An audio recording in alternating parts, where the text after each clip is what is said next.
Revamped Kaja arrives on August 5th. Get his Commandment skin for only 51 diamonds. And get Kaja at 30% off during launch week.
judgment! Witness the power of pure lightning!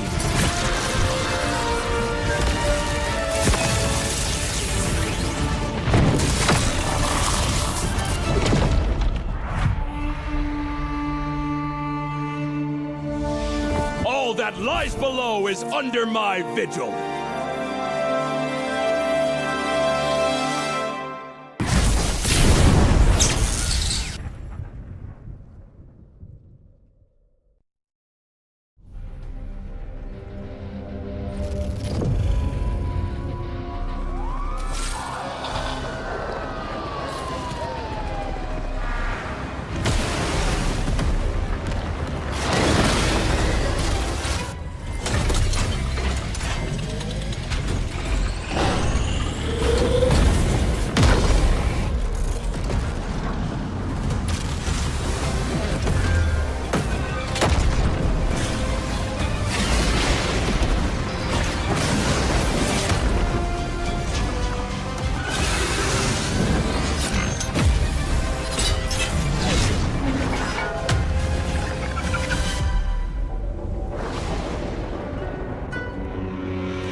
Still trying to reach your allies on foot?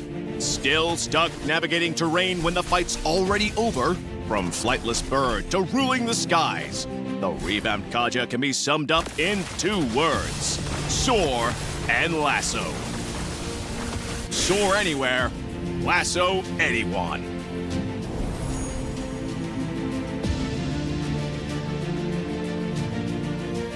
First up, Kaja's passive skill. We kept its paralysis effect and upgraded it. Hitting with Kaja's skills will slow enemies and reduce their damage, making it easier to pressure enemy carries. Moving on to his first skill, Kaja releases a ring of primal lightning, damaging enemies and healing himself. Scout bushes, recover HP, interrupt recalls. Kaja can now fly into the enemy jungle like a true fearless roamer. From a short dash to full flight, Kaja's second skill is a highlight of this revamp. Kaja dashes to the target area before entering the soaring state. While soaring, Kaja can fly over terrain and his basic attacks become AoE. In this state, his second skill's cooldown is shortened, and hitting an enemy hero with it reactivates his soaring state. So don't panic when a melee enemy is on you. Use the terrain to your advantage to block off pursuers. Kaja's ultimate received the biggest change, from solo gank to a setter's dream. Kaja's whip now lassos an entire area, trapping enemies inside. He can then drag them along while the lasso tightens. Since the ultimate has a cast delay, timing is key. Aim for the enemy carry in the backline. For Kaja's skill priority, if the team needs fast wave clear, pick up his first skill first. To invade the enemy jungle and apply early pressure, go with the second skill first. Prioritize upgrading the first skill afterward in either case. For combos, try out these 2. In the laning phase, use Kaja's first skill to poke and recover HP. If the enemy engages, use his second skill to take off. Then kite with his aerial basic attacks. Kite when attacked. Attack when they're out of steam. For initiating teamfights, use Kaja's second skill to soar. Use the terrain to reposition. Follow up with his first skill to slow and reduce their damage. Then immediately cast his ultimate and let the team clean up. Now, let's talk matchups. Kaja does well against carries with no mobility skills, such as Layla, Ixia, and Vexana. Once he flies in and lassos them, there's no hope of escape. He also pairs well with allies with AoE, like Odette, Farza, and Ixia. Kaja can hold enemies in place while they pile on the damage. The perfect set! Now, if you're up against Kaja, remember that while his ultimate can't be purified, heroes with mobility like Kagura, Yi Shin, and Suyo can still dodge it with a dash. To play Kaja at his best, go for a sustain and poke playstyle. For Kaja's build, Rapid Boots helps him get around the map faster, and Thunderbelt is great because he can quickly get stacks from his AoE basic attacks while soaring, making him more tanky while boosting his damage. Oracle boosts the healing from his first skill, improving his sustain so he can stay in the fight. We recommend the support emblem for Kaja for more survivability and movement speed. Choose Flicker as his battle spell and combo it with his second skill to drag enemy carries from further away for allies to blow up. For players who enjoy fast, aggressive roamers like Khalid, Hilda, or Marcel, Kaja offers that same fast roaming and in-and-out teamfight playstyle. Give Kaja a try and rule the sky. Soar anywhere, lasso anyone. The revamped Kaja arrives on August 5th. Get his commandment skin for only 51 diamonds. And get Kaja at 30% off during launch week.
lightning!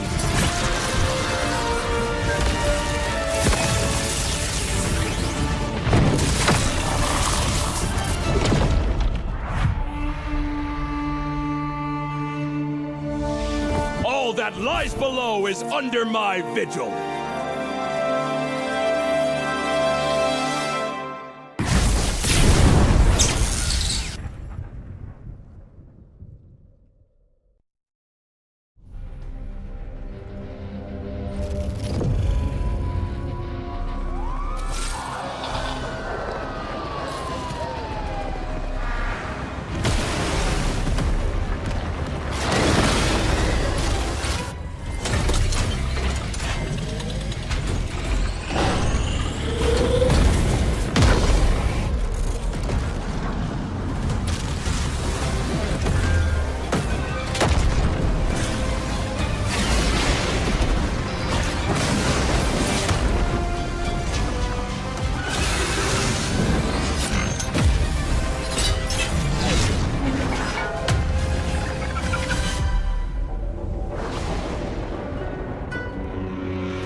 Still trying to reach your allies on foot? Still stuck navigating terrain when the fight's already over? From flightless bird to ruling the skies, the revamped Kaja can be summed up in 2 words: soar and lasso. Soar anywhere, lasso anyone.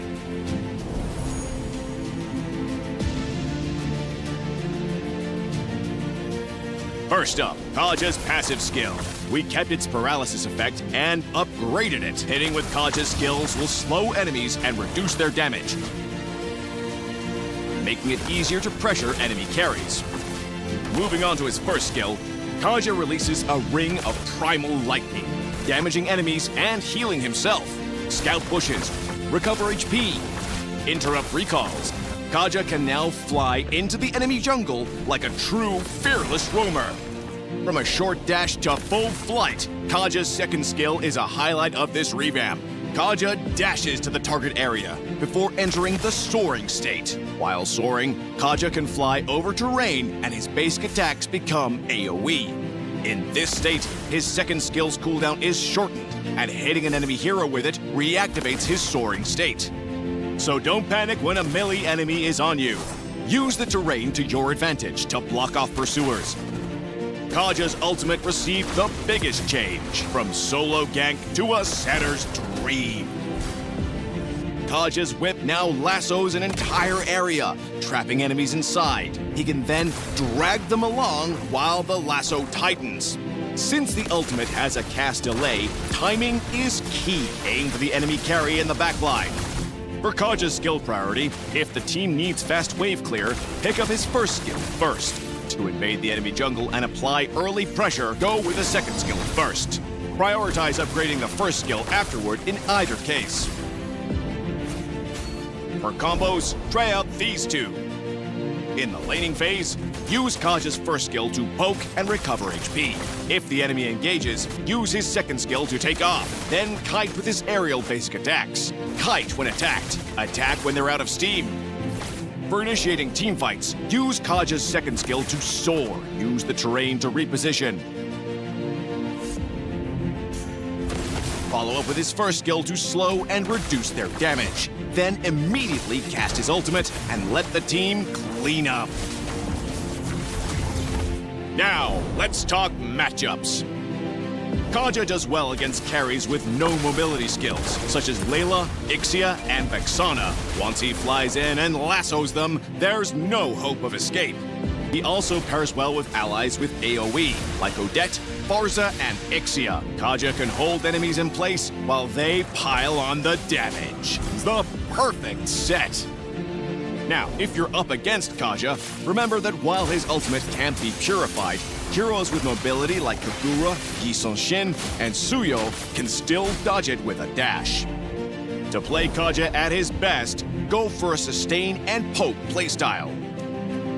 For Kaja's build, Rapid Boots helps him get around the map faster. And Thunderbelt is great because he can quickly get stacks from his AoE basic attacks while soaring, making him more tanky while boosting his damage.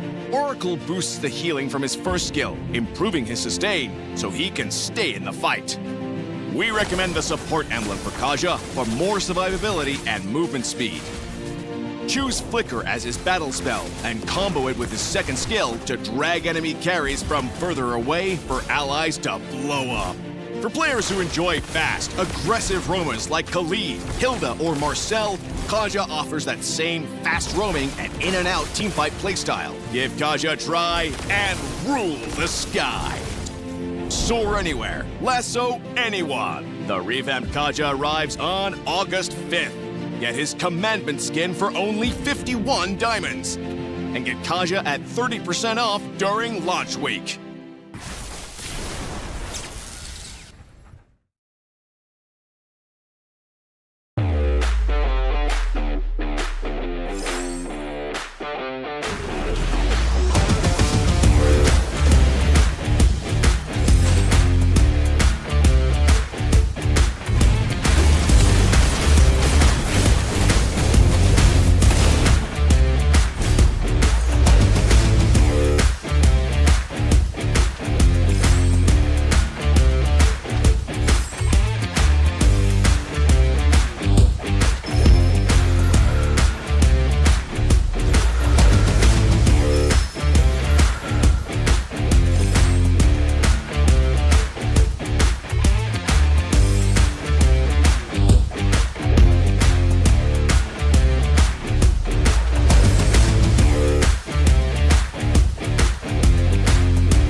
judgment!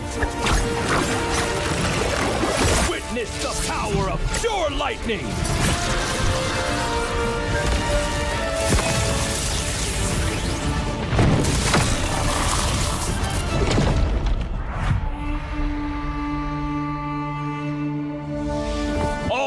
lies below is under my vigil.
Still trying to reach your allies on foot? Still stuck navigating terrain when the fight's already over? From flightless bird to ruling the skies, the revamped Kaja can be summed up in 2 words: soar and lasso. Soar anywhere, lasso anyone.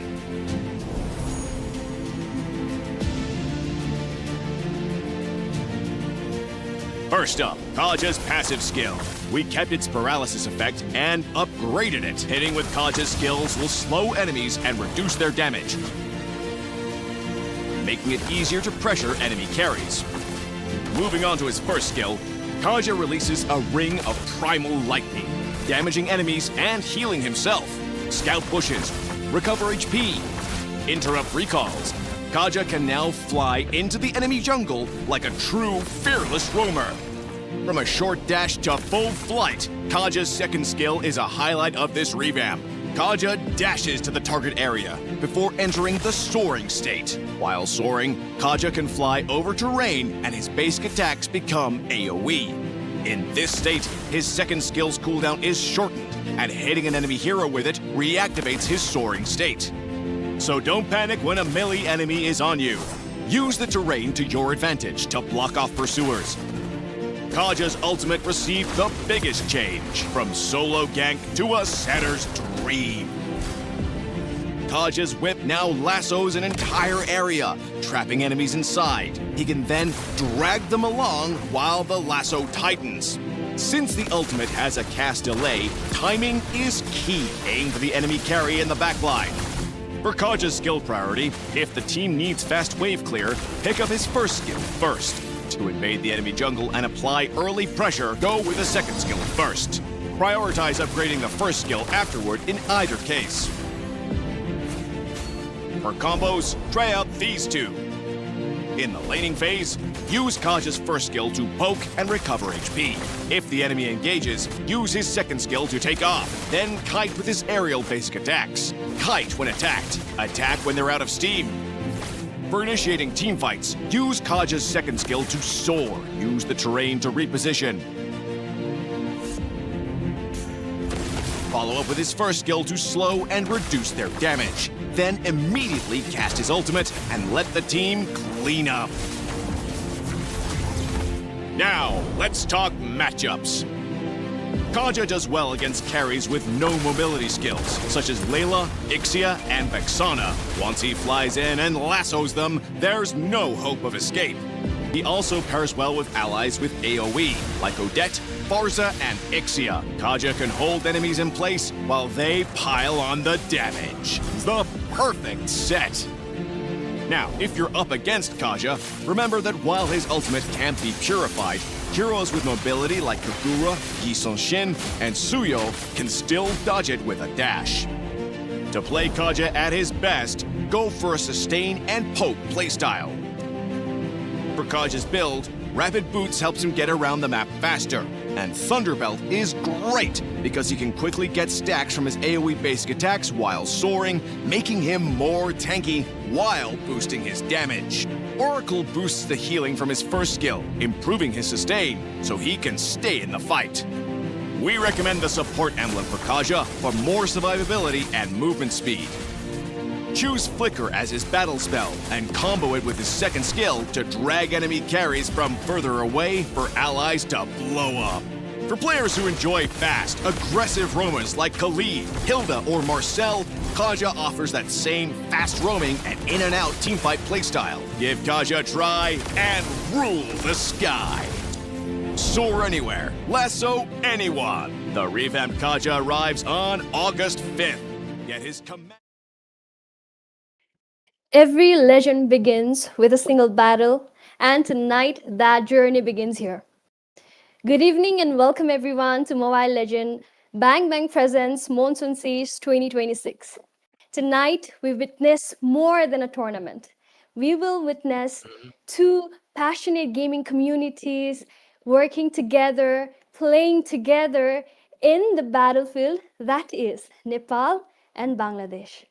And we are going to see who is going to rise above the tide. This game is not just about the game. It's Yes. about how you move forward, how you show your team fight, how you take your objective. And with that, we will get one step closer to crowning the champions. To every players competing tonight, play with heart, play with confidence. And to every fans watching out, be ready because it is going to be an amazing match that you don't want to miss. I am Manisha Mahato and I am going to be your host for tonight. And with me, we have our lovely casters, Mr. Sudan Rai from Nepal and Mr. Wakar Mahmood from Bangladesh. So, casters, how are you feeling? How is the energy level? How's everything that you have been thinking? How's the preparation? So let's start from Walker. So how are you feeling? Well, once again, we are back, and this is Moonson Siege 2026. Yeah, if you were talking about my feelings, I'm feeling so excited. When it's all about Nepal and Bangladesh, personally, I am so excited. And yeah, I just can't wait to see intense matches. And today, it's all about Deftones. No, they're not deaf. They have lots of tones in their hearts. So tonight, it's all about Deftones versus RA Esports. So I'm Yeah, feeling very good. yeah, both of the And very good teams. And Walker, as always, he is always energetic, Manisha. And I'm catching up to him slowly but surely. I'll catch up to him. Uh, yeah, it's gonna be best of three for today. The quarterfinals will be having two matches, and unfortunately, there will be all of the Nepali teams for today. In quarterfinals of the top eights, there's only two Bangladeshi team who have managed to qualify for the quarterfinals. mhm. So how do you feel about this match itself? Like, how is the team combination, and who do you think has more chances to qualify this round? Okay, I'm gonna keep the opinion on that, I guess, because Waka Mahmood, he might not have much insights into the Nepali team. So, yeah, as always, our sports, they have been the fan fabrics, they have been the strongest team. The same lineup, they have recently been qualified into the ENC Sports Nations Cup. So, as per their qualification or you know, their what do I say? I just forgot the word, but yeah, they are quite experienced. So I guess they might be the one. But well, if we go back to the qualifier rounds, Deftones were also really good. Right. So, talking about the draft right now, since we can see the drafting phase has already begun, and who do you think has the best, like, good draft, not the best, but who has the better draft, I would say, looking at the current hero picks? All right, so right now we're in the drafting section, the most important part of this game. You know, drafting will decide the total game scenario, and right now we are in the drafting phase. And Manisha already asked me about the draft, so yeah, as you guys can see already from the side of our esports, they have the Belric in the lineup and also Hirara. You know, some people say like Kirara, she's a complete trash. Absolutely not.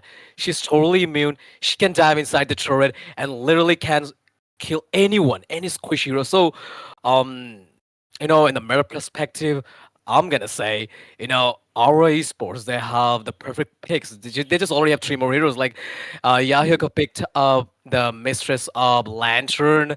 I just usually call her the lady with the lantern. Not gonna call her the Florence Nightingale. Never mind.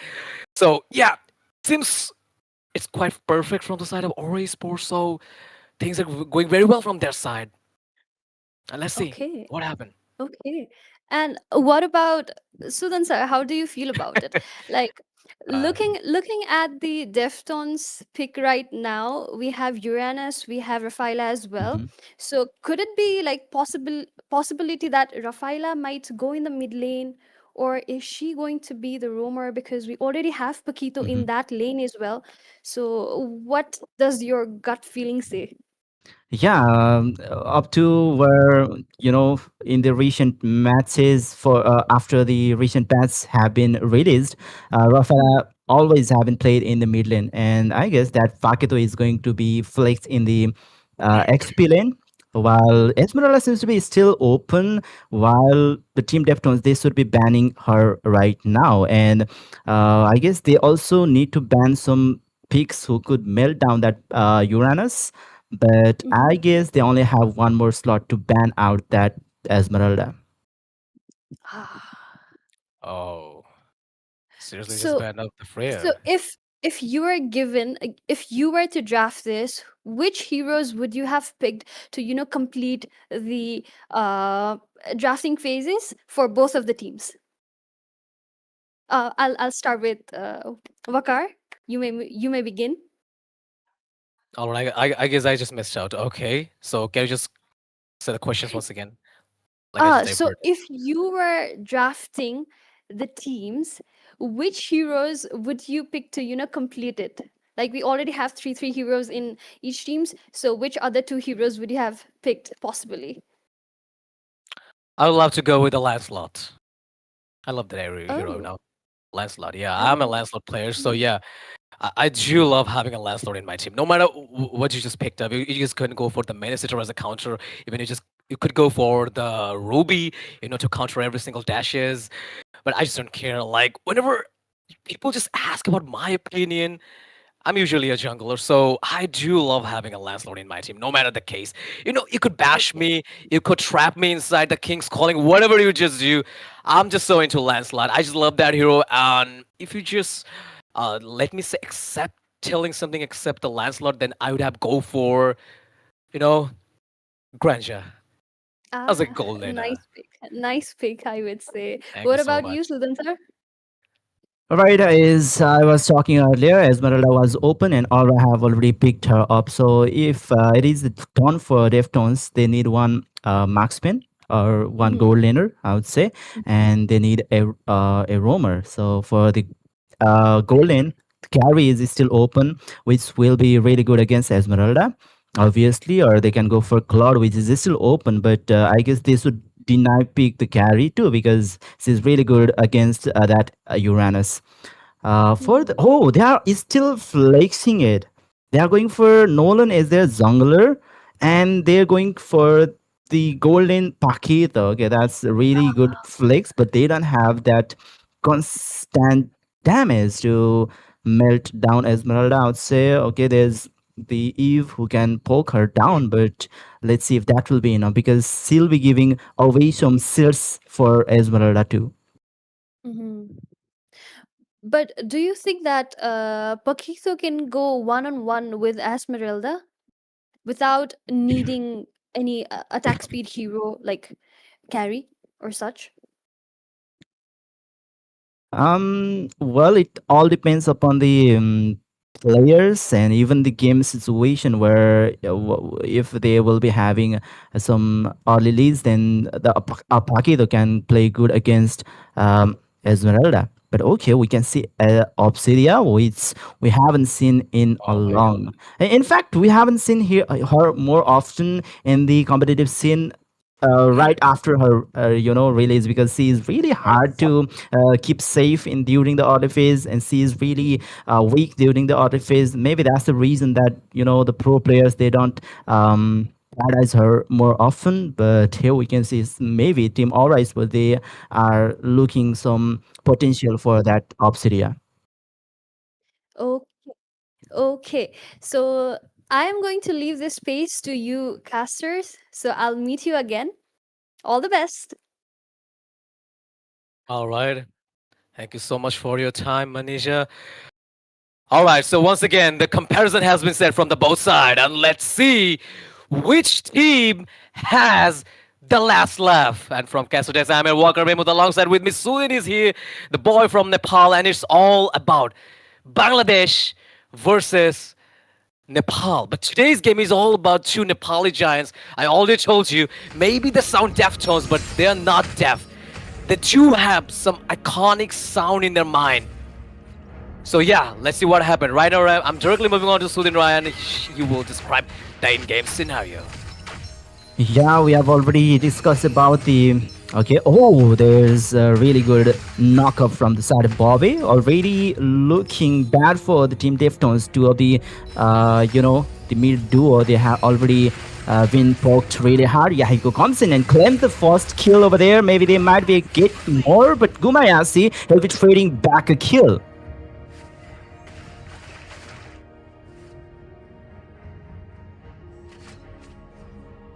All right, all right. So before we just dive into the match, let me tell you, just share the stream with your friends and those who love to watch this game. And in the meantime, Luck was about to get died in the very early. Luck was with him.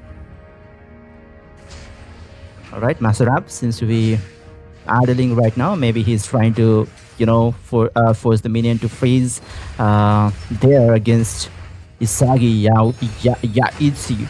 Another knockup comes in. Gumayasi is getting targeted by Yahiko. He's looking for another kill in that space. That Bracikadak will be able to claim the kill onto Gumayasi. And alright, already they have fallen for twice. That's 1 for 2 feared before the first turtle of the game. Absolutely, and it was a very nice start. Fracture once again, and this time Bob is all gone. Yahiko in the meantime secured the kill of Nolan. That was a great trade.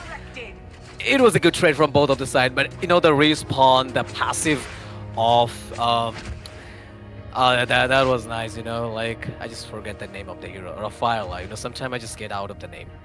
That's very bad. All right, the turtle is one in the land of Dawn, and here Luke is trying to get some vision for his team, and Bob is also just trying to clear up the lanes. No matter what, you just all have to focus on the neutral objective.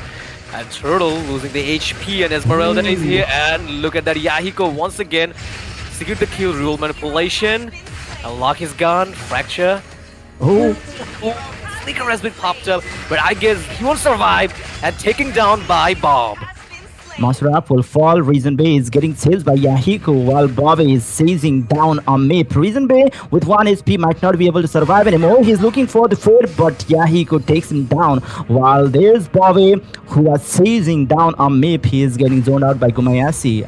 And with this, Deftones won't be able to contest this turtle anymore. And maybe Gonigon, he is getting some few stacks while Karshan was missing. Absolutely, and Yahiko secured the turtle. I know this player very well.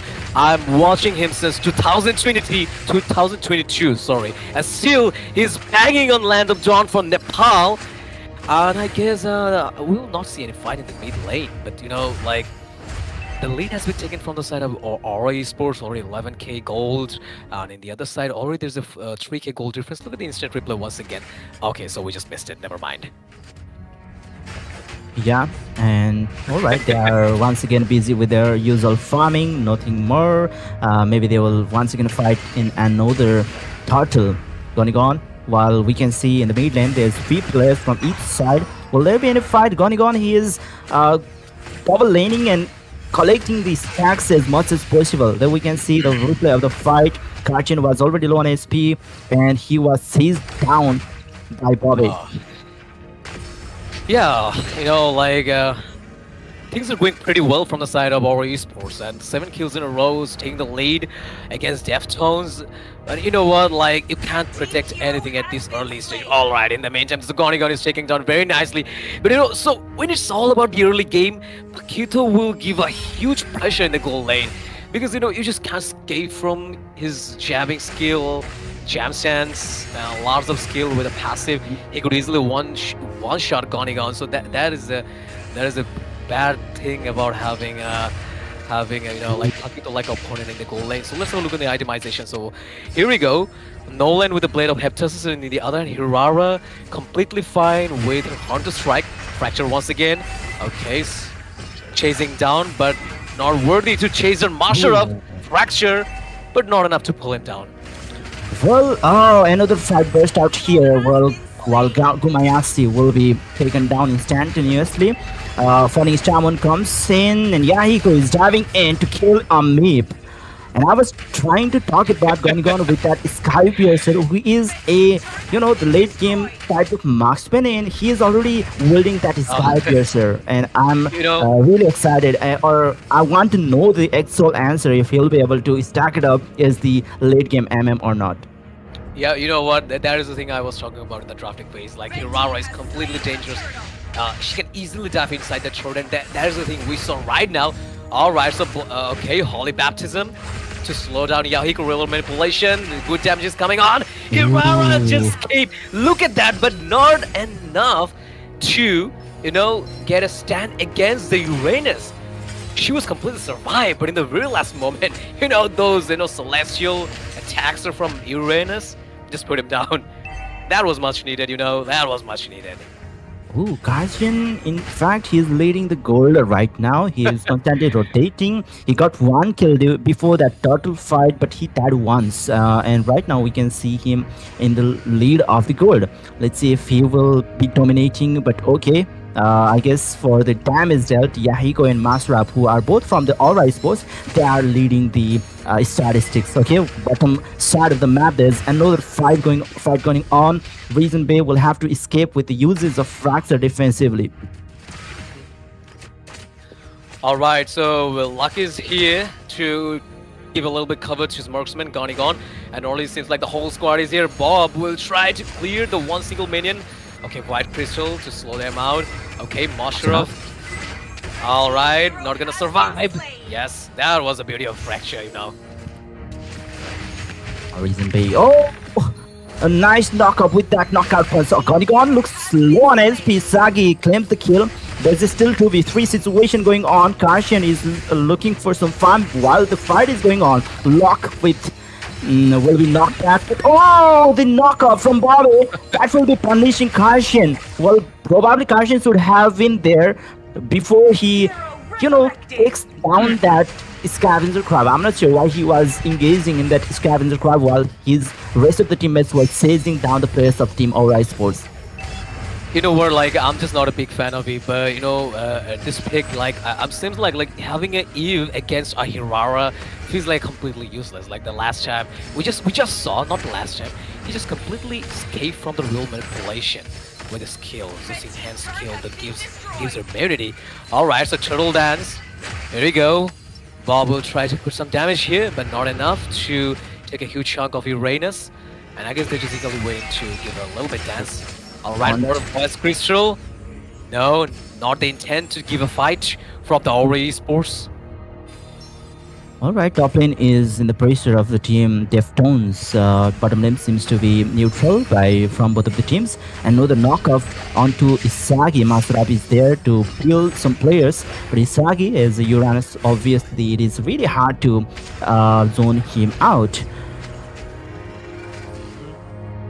Yeah, I'm gonna ask you a question. Like, I already told you, Sudin, like, having a Eve against a Hirara, I don't feel it's a good decision at all. What do you just think? Just give it a little brief about that. About Hirara. Oh, Onigon! will be instantly bursted down by Reason Bay. And maybe they will be trying to go for the Lord because all of the players are completely ready for the Lord fight. You know, there will be a outnumbered situation here, but Yahiko already keeping the pressure on the top lane while they are leaving the top lane tier 1 for now. The Scarshan is looking for ambush against Yahiko. Alright, Isagi is zoning out some players. Yahiko seems to be low on SP. Wrath of God comes in. Gumayasi taunted, but well, the Lord is resetted for a little bit SP. Yahiko goes in for the contest, but no, that's reasonable. Who will be securing the Lord number 1 of the game? Karshan is trying to chase Bobby, who was trying to go for the kill against Reasonable. There comes the hunt of bone onto Isagi, but there is Bobby getting chased down by the players of Team Deftones. He'll be taken down, but Isagi solo-handedly is tanking against 3 of the players of Team Esports. Absolutely, absolutely. Now they're just proving they're not deaf. You know, I just told you they have some hidden tones inside their mind. That is how they play. Right now, we can see the full potential of the Deftones. And look at the way they're just pressurizing the mid lane Fracture, but not enough to take someone down. Masharov running out of HP. They're just forcefully getting retreat from the fight, giving a chance against Masharov. All right, here we go. The Void Crystal is coming on, but Uranus, not the person to die today. And here they're just trying to pressurize the top lane and just take down very nicely. And you know, like the thing that I ask you, Sodin, like having an Eve against Hirara, I guess it's not a good decision, but some way or somehow at this stage, 10 minutes running in the Land of Dawn, they're just pulling it out. Alright, once again, Mashup just showing enough courage to dive inside 3 players. And that is what, you know, that is what she does. That is why she's Esmeralda. Sustainable lady. Oh, they comes to Rapid Rad just to take down Isagi. Finally, they'll be able to take down Isagi. But meanwhile, while he was trying to distract, Karshan, he was trying to repositioning himself for an ambush, but he won't be able to do much. But still, we can see here, Deftones, they have already claimed the control over the map against Aura Esports. And okay, slowly but surely, Gonigon is about to get farmed as he is collecting some stacks for his bones.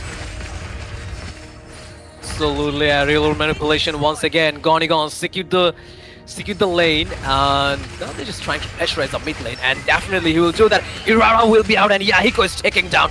And in the meantime, Irena's giving a chase, but not in a little shield.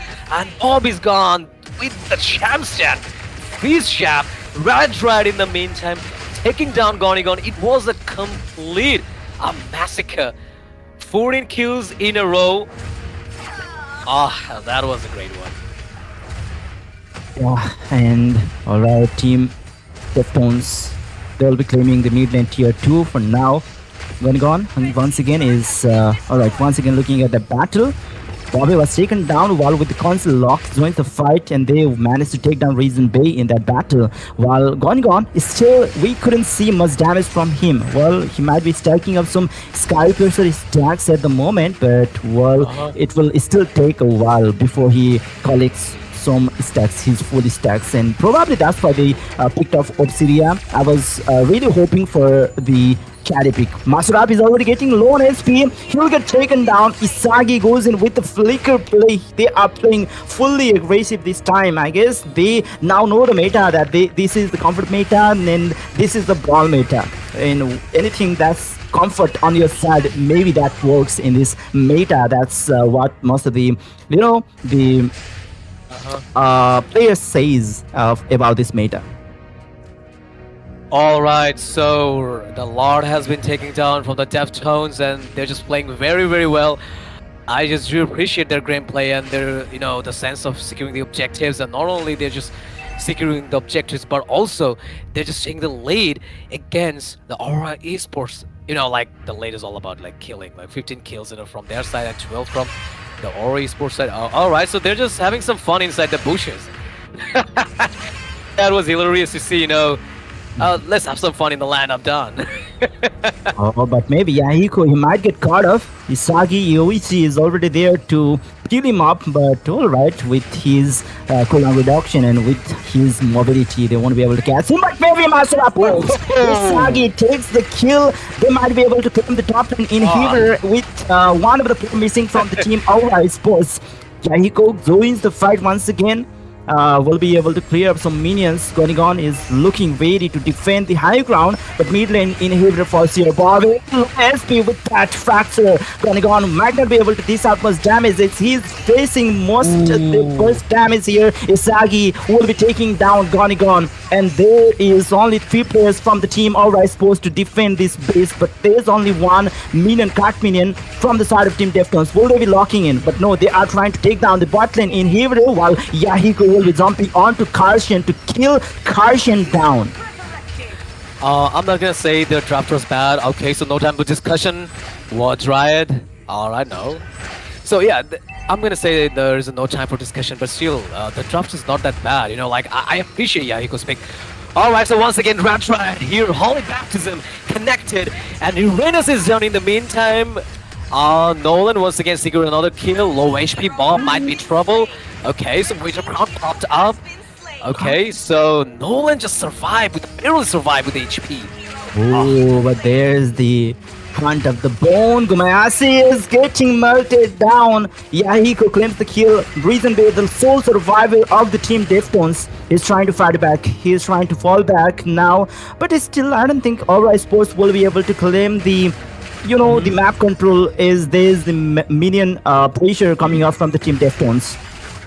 Absolutely giving a hell of a chase to Yahiko. Fracture in the meantime, but not enough damage, but yes, it is. Yahiko took down. Yahiko's taken down by Urizana Bay, whatever the name is. I'm not pronouncing it, never mind. I'm just better with, Lila's dad. That is Nolan. Lila's dad having a good time in the land of Dawn. He started things up a little bit slowly, but right now, he's just completely showing his potential. Lord spawned again in the land of Dawn, and this is 16 minutes Lord, and we all know what is coming. Fire has been engaged in the river side of the land of Dawn. Fracture once again. We'll try to secure the Lord. Let's see which retribution is good, but yes, it is Nolan once again secure the Lord, and it will be a little bit troublesome for the Aura Esports if they want to defend, because they have already lost the top and mid lanes inhibitor tower, and this completely lost the map control. So yeah, now it's just getting difficult for them. Well, they are trying to synchronize all of the lanes. Top lane is left as it is. They are trying to destroy the bot lane inhibitor before they knocks the base of Team Aura Sports. Yahiko already trying to clear all the minion waves. Okay, those bones are melting down all of the players, by the way. It is even really fast to clear the Lord. We can see that Gonigon is melting everyone. Rather, Brad won't be connecting to anyone, by the way. One man protection comes in. Bobby was okay, isolated, but won't be taken down. Gonigon 1 HP. That's the win of Nasser, and with the flicker, he survives. But they might be going for the base lock. But maybe no. Carson falls. Yahiko takes the kill, and they will have to retreat for now. Yeah, like if they just go for the late game and it's always 17 minutes, like they have to suffer a little bit against the Aura Esports itemization once again. So starting things up with Obsidian, like triple trade is going on from his side, and near the other side, like Kido just completely going for the one-shot build that is usually picked up by every single Kido players, giving a hell of a chase to the Deftones, forcefully just making them to retreat. Almep is down by the hands of the Hirara, and now they will just target and pressurize the mid lane. But you know what, like super minion is coming on your way. They just lost every single lane. Now you're gonna face a little bit troublesome against Deftones, because like if you just go to the late game, you might have some extra potential because you already have Obsidia combined with like the mystery, whatever. Sometimes I just forget the name of the hero. Belric, never mind. So yeah, that's the reason he just picked up a Belric. Like if Deftones pick it up, so definite vengeance, the passive, and the blade armor could have easily destroyed you anytime. So yeah, if they can just score the melee couple of team fights, if they might win, there's a little bit chance. Instantly initiated onto Isagi UEC will fall here. We can see the fracture takes a lot of damage. Yahiko nearly got taken down, but well, there is no any trade from the Deftones. One of the frontliner who is that was huge burst against Reason Bay. Anyways, They are losing one of the player who is responsible for the peeling, but he is already respawned. That's why Uh-huh. Rafaela mid lane is really good in this meta. Absolutely, and right now they're just taking into their favor. I'm just talking about the Aura Esports. Here, the Rage Lord is pawn in the land of Dawn. If we just look at the gold difference, it seems like it's quite equal, like 200, 300 difference, 300 like gold difference between these two teams. And literally Gonigon just melting down the Lord, and it's late game. So yeah, he could do that very easily. Here you go. Will be staying very behind at the moment. Oh, Isagi is getting melted, and I guess this time Deftones, they are in a really tight spot. Yahiko will be securing the Lord, but they are going for the engagement here. Bobby is getting Told targeted, you. but there comes the Rattle Drad. Lock will be disengaging all of the battle over there, but real world manipulation comes in. Reason B will be losing his immortality, but Lock loses his life. There comes Yahiko once again towards the battle line. Reason B will fall there, and they are melting every one of them. Isagi Yoichi is facing a lot of damage. Caution force there. Yahiko still on the chase. He is spamming some Reiko right now. Master up with another falling Shaman. There's another immortality being popped up, and he will fall. Isagi Yoichi will fall. Two players standing, and well, Gumayasi might not be able to survive no. anymore. Two of the players, immortality lost. Yahiko might fall, but maybe no. He's got some enhanced skill on him. All right, so this is the beauty of having a marksman in your team. Like whenever you were just you just have a marksman in your team, like literally you can twist up the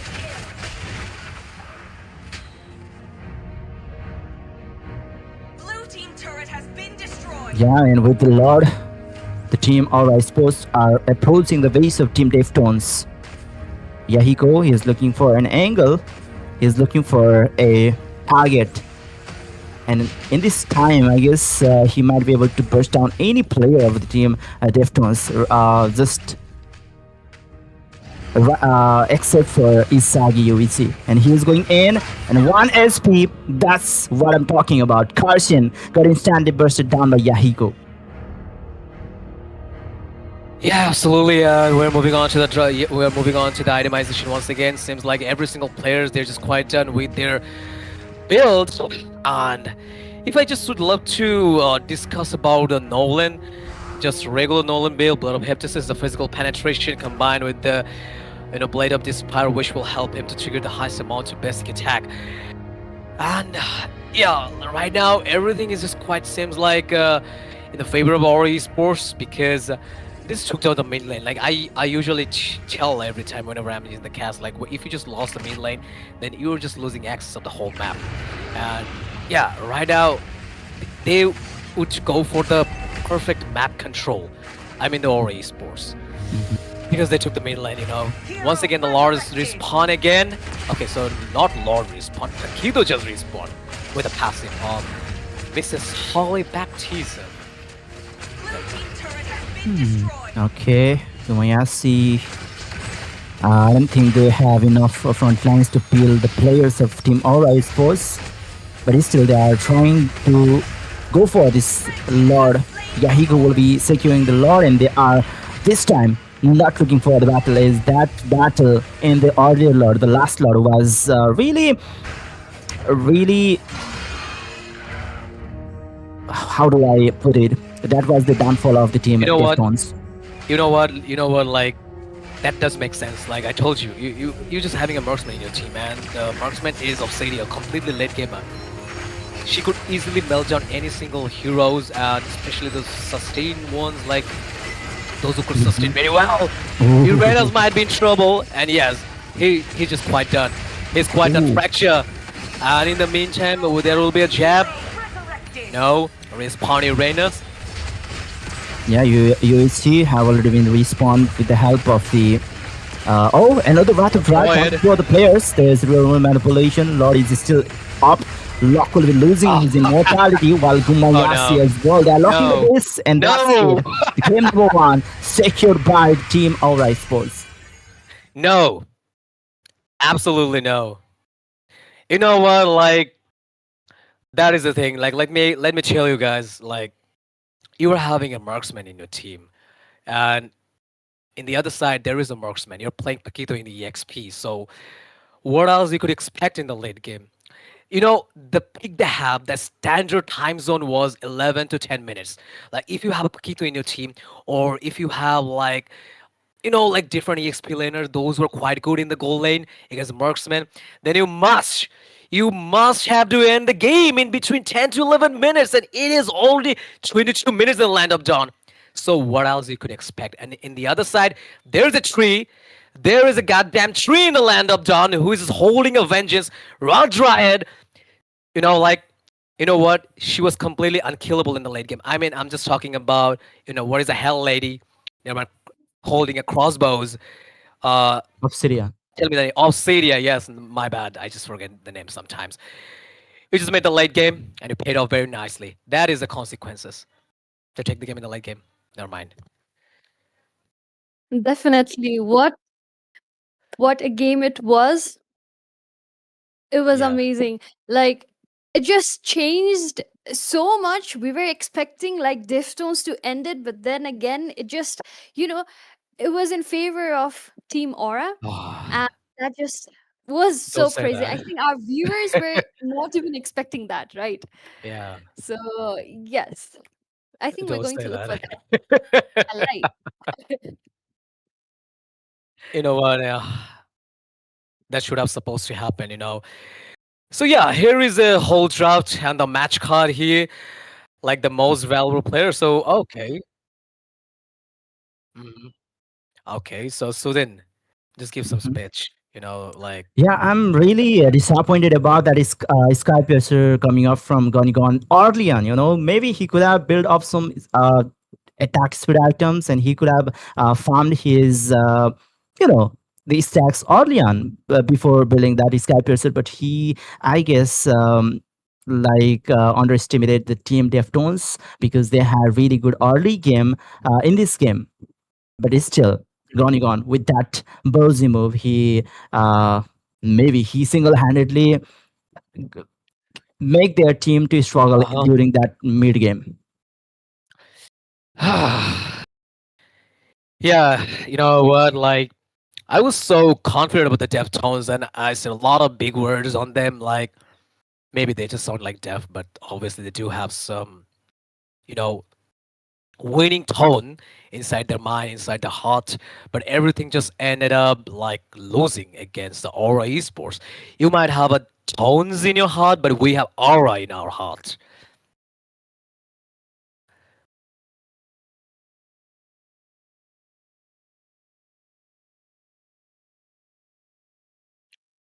All right. Okay, Oh, so match highlight time.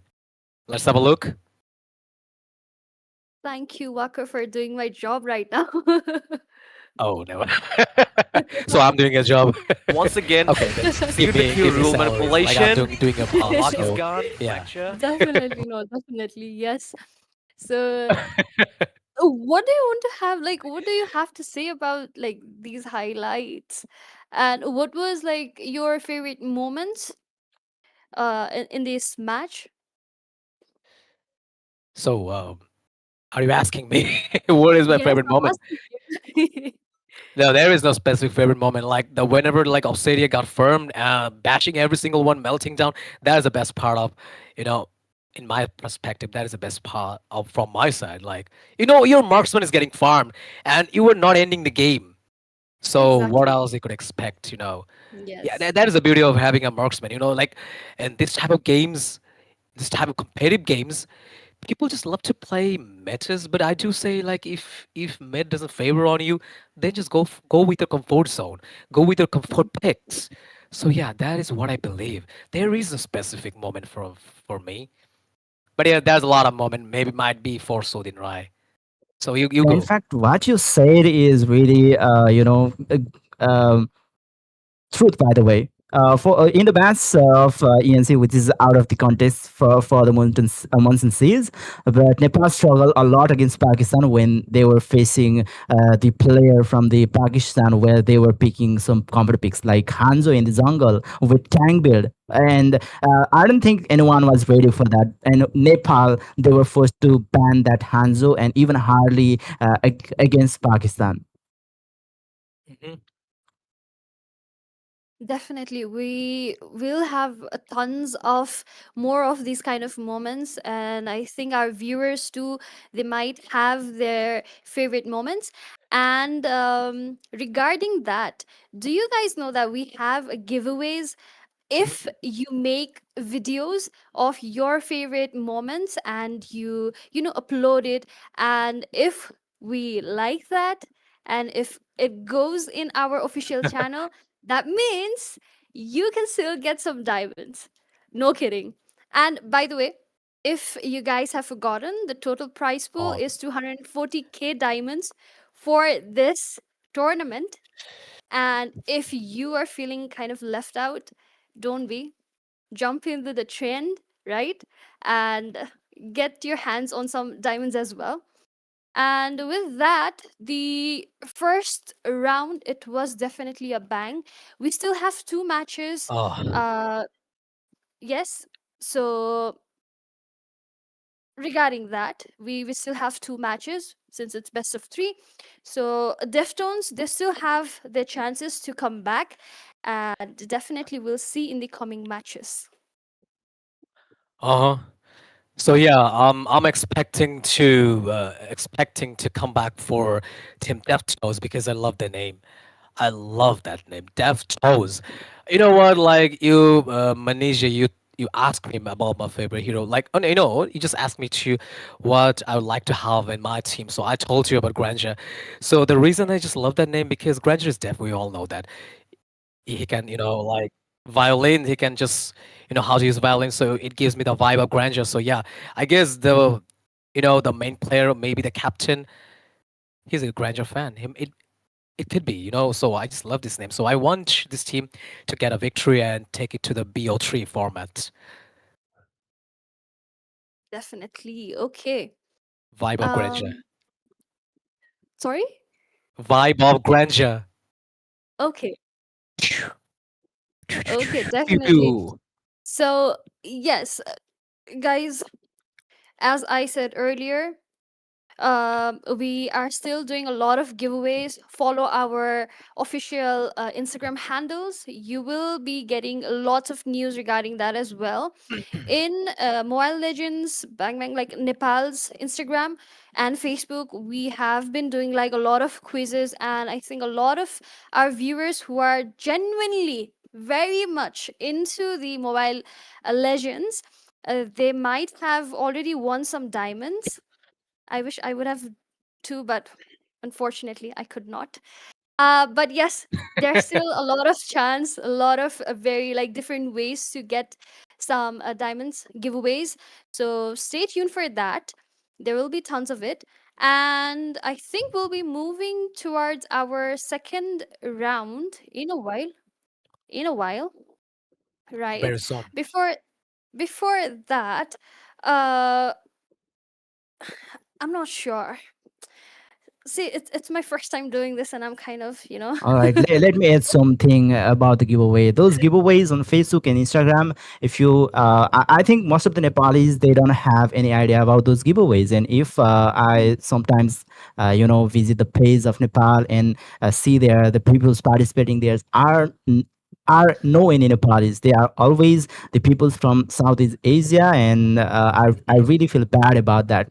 So those whoever are watching right now, if you are, yeah, just like Manisha said earlier, if you are interested in giveaways, you can visit the MLBB Nepal or MLBB BD Facebook page, Instagram pages, TikToks, and all, and you can participate there because I think the moderator of Nepal, the admins of Nepal, they will be prioritizing the peoples from the same region.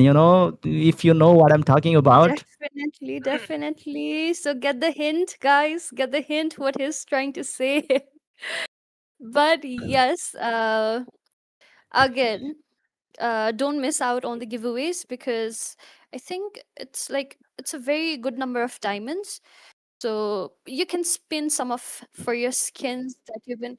Yeah, so it's kind of more than 10,000 diamonds, which is exactly huge, right? Yeah. So you can definitely get one or two skins that you've been saving to get it. So yes. And how are you still feeling, guys? Like, how is the energy level after the first round? Was it like, has it? I hope it's not dropped down, right? The No. energy is still up, because the way both of the teams played in like the last match, it was, again, it was crazy. Yeah, like I'm not dropping my energy. Personally, I'm sponsored by Red Bull, always energized. And this type of Oh, intense matches. Oh no, I'm just joking. I'm having a joke. I'm not that type of person like Red Bull's gonna sponsor me. That's a bullshit. Never mind. Yeah, so the intense gaming matches are coming on in the land of dawn. Intense matches. Deftones versus Aura Esports. Just one game happened, and the victorious was Aura Esports. Still two more games to go, and definitely Deftone will get the chance to pull out something against this mighty Aura Esports. I would love to see some brand new picks out of the box, so then give a good example like mhm. Pakistan versus Nepal. Like they used to pick Hanzo um, Yes. with a tank bill. So everyone wasn't expecting that. So they just got messed up. They just messed up with the pick, and like everything got totally messed up. So it ended up very badly. So this is the thing, like comfort zone. Like there's something word that is called comfort zone. So you might go for that. Like who knows? You can give your best shot with that. So you just don't have to give a simple flow with the metas. I do Mhm. believe if you are comfort with your comfort picks, then just go for it. I actually absolutely agree with you on this, because no matter what, comfort is comfort. Even after, like, there will be a lot of, changes in coming times. There will be different metas. Like right now, the current meta of jungling is different. The current meta hero is different. But then once you have that comfort, you can play it in any zone, in any, game settings. I personally feel that. And with that, we also have this draft phase for second round. How confident are you regarding this, Wakar?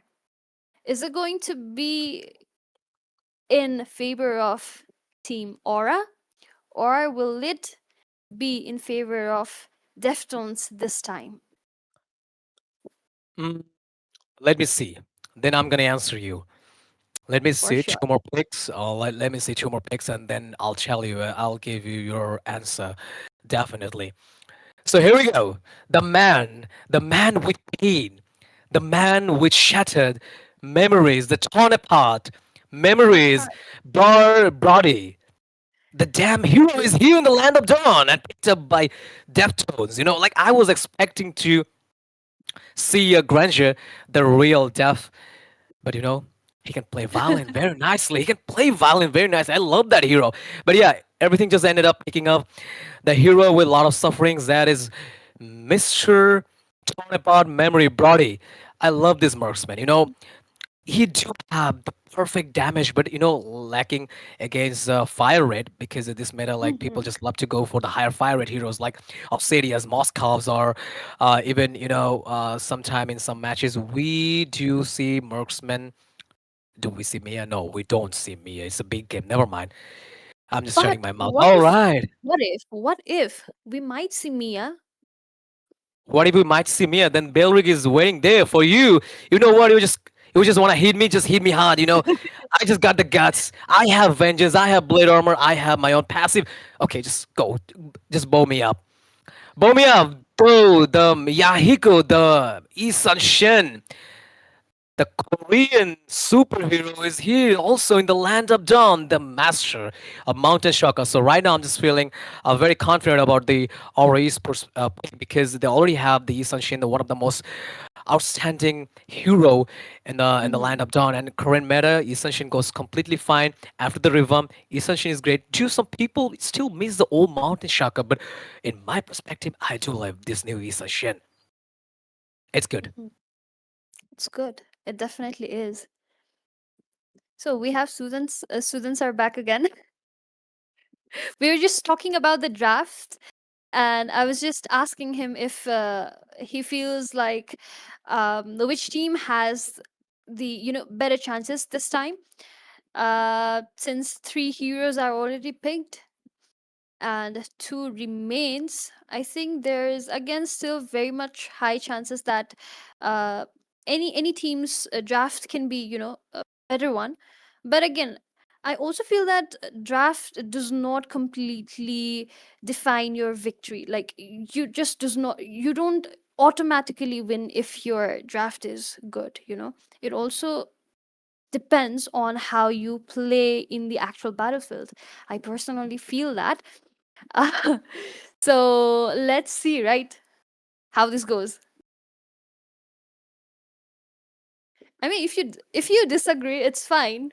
We can still agree Yeah, to if we disagree. can see here, Deftones, they have already managed to get some strong heroes. And for that, alright, suppose maybe they can use that Ishin to melt them down. And with that, they have already added Clint on their lineup, which will be really good against Brody during the Oh, early stage of the game. And yeah, obviously, damages from two of them will be enough to uh, melt down the Deftones front lines. Well, they need a mid laner with a jungler right now. Deftones, they have the access to Ling, I guess, if they want to go. Oh, Novaria. She have been recently buffed. yes. Mm-hmm. Novaria, like you have to struggle a bit, like on aiming. Aim Yeah, before you think. true. Like think before you aim. Sorry, not aim Aim. before you think. Think before you are aiming. The Western boy clinch, the master of withdraw. No matter where you're just hiding, Clint can lock you up, and you are just getting bunch of bullet in your heart. Your heart could get piercer easily by Clint's bullet until you are Matilda or Lila. Never mind, that was a complete joke. So yeah, Navaria here. Oh, so we were talking about Hanzo. So We were talking about Hanzo. We were talking about Mia, and right now we saw a Hanzo. Okay, so the ninjutsu, the dark ninja, is here in the land of dawn. So yeah, it could be a little bit it would be a little bit troublesome for especially Clint. Like if you just get locked in the late game, like escaping from Hanzo is quite difficult. And mhm. not only that, but also after the revamp, a single Hanzo without the soul is just quite good. So yeah, draft is quite tricky this time. Like we saw, we are watching a Clint and the lineup or esports, and in the other side there is a Brody is completely new, I'm gonna say. So yeah, things are going quite tricky, and out of the box is a completely different drop. So let's see which Yes, team has the definitely. last laugh. Definitely. We're going to see that. Okay, again, back to you, casters. I'll see you in a bit. All right, so this is the lineup for this game number two. Deftones with lots of picks, which is probably they are trying to go for they were trying to go for the split like Brody and Glue. They can go they can pair up together. Hanzo and Uranus. Uranus is really good for the peeling, and Hanzo can jump in anywhere. And obviously Novares will be poking some distance. So they were trying to go for something with the split, but what the real answer is going to be the Direct. He can take down anyone if he is one-on-one, and that's how the Aura Sports they picked up Direct, and that's gonna work really great against this lineup coming up from the Deftones. Absolutely, and here we go. The aim, just starting things up by aiming. And already Glue was out of HP, and Glue is playing as a tank in the mid lane. So nothing fancy is happening. Everyone is trying to busy. to focus on their objectives, checking the gold, checking the minions, taking the buff, and Isan Shin trying to get the red buff. So yeah, I'm just hoping a little bit.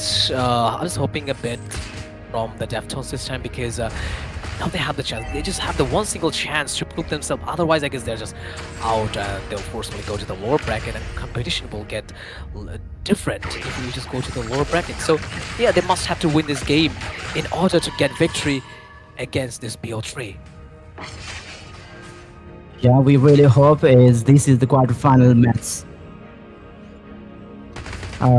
Alright, Passion against Gonigon, 1-on-1.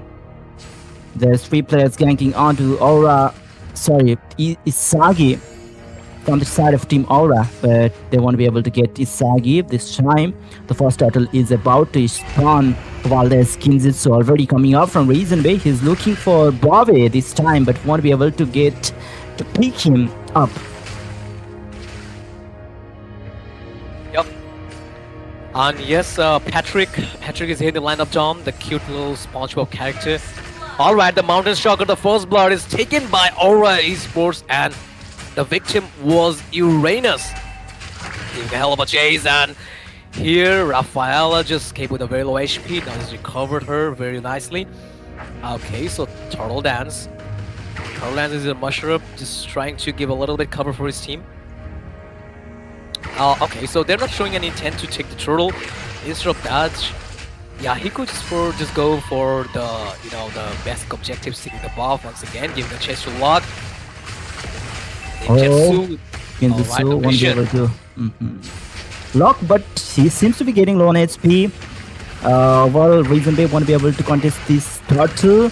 Well, we can see Master getting immobilized. There's a Wrath of Valley. Seige will be taunted and will be taken down. There's a ton of bad memory, won't be enough to take even Lock down. While Lock was low on HP, Master goes in. Yahiko takes the kill on to Gumayasi. They're just forcefully making them retreat. They just started things off very nicely, I would say. That 3 kills in a row, they took the turtle. Let's have the instant replay once again. There's a beautiful watch right and Mushroom take down Uranus, and it was a perfect match against Uranus in the XP lane because Dairoth is a, not only is a burst attacker, but also he could easily melt down any tank. So it was a perfect pick that I'm gonna say. So then having Dairoth against like the Walking Mountain Uranus. So yeah, things are going pretty well from the side, and got the goal difference is quite like there is a 3K goal difference between these two teams, and Aura Esports, they're just taking the lead. Alright, once again we can see Gonigon with the Sky Piercer, and I guess Karshan is also trying to go for the Sky Piercer, but top lane tier 1 have already been taken down. Lock once again initiate for just one player, and Gumayasi will be a lockdown from the team Aura Esports. Oh, that was a perfect one.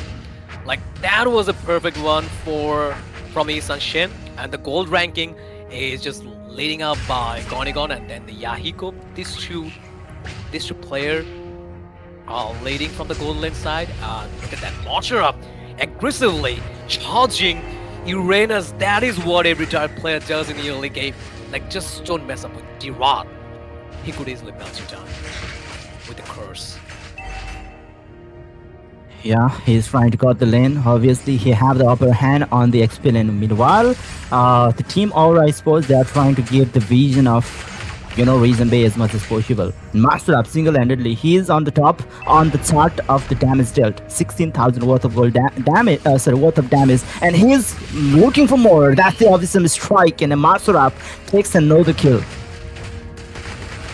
Well, the turtle once again, and Mountain Shocker will get secured by Isan Shin.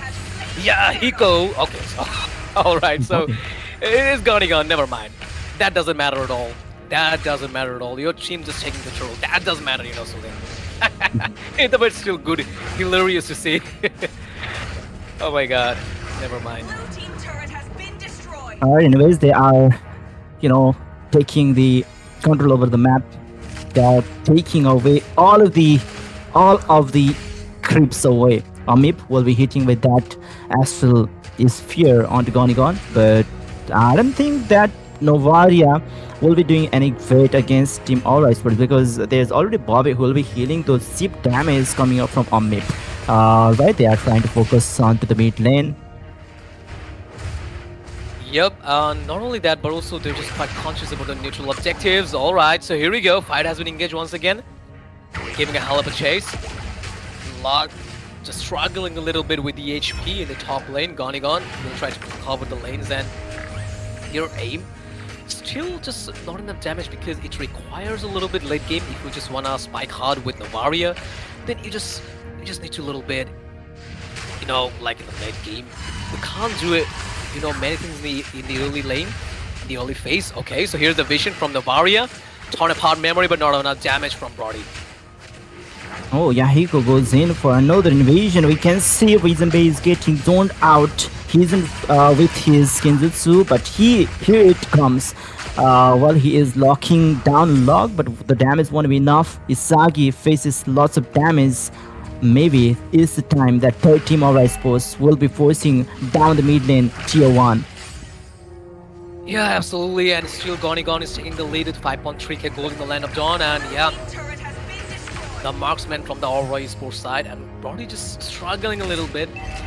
Though he didn't give a feat yet, but still, I'd say like he's just having a neutral farm, which is not good as a marksman, you know. He just quite ranked behind Wadrat once again. Abyssal Strike, takedown here, Uranus, and a lot more is happening. In the meantime, Gonigon is slain down Patrick. Alright, he was trying to execute the kill, but okay, he won't be able to get it. Amib facing lots of damage. Yeah, Hiko, his damage is being insane, looking insane. Okay, another Kenjutsu is trying to go for at least one kill, maybe, or maybe he's trying to clear the minion wave from the mid lane so that they will not lose the mid lane tier 1. Amib, the Astral Fear are being evaded so easily. Once again, the third turtle has been taken down by Team Aura Esports, and they're just controlling the map very nicely, and they're just also focusing on the neutral objective, and that does mean, you know, controlling the map. If you just focus on the neutral objective, that is all enough. So here we go, pressurizing the mid lane. Patrick won't be able to save the mid lane, and yes, mid lane has been taken down by Gonigon. Clint is doing very well here right now, like the great damages coming from Clint, that does really hard with the combined with passive. You know, just Brody struggling a bit against Clint. And, you know, that is usually happens. Like, you know, there's only few marksmen in the Land of Dawn can easily lane against Clint. It's quite hard, you know, like, escape the quick draw and the passive. Yeah, those folks really hurt. Isagi once again will be stepped with that spectre step. Reason Bay comes in with Kenjutsu, want to be able to melt any player down. Yahiko goes in with that Mountain Soccer. Caution faces huge surge of damage. Maybe they'll be able to get the bot lane, the Holy Defense. Who knows? Yeah, Yui will be falling down. They will be getting the Holy Defense.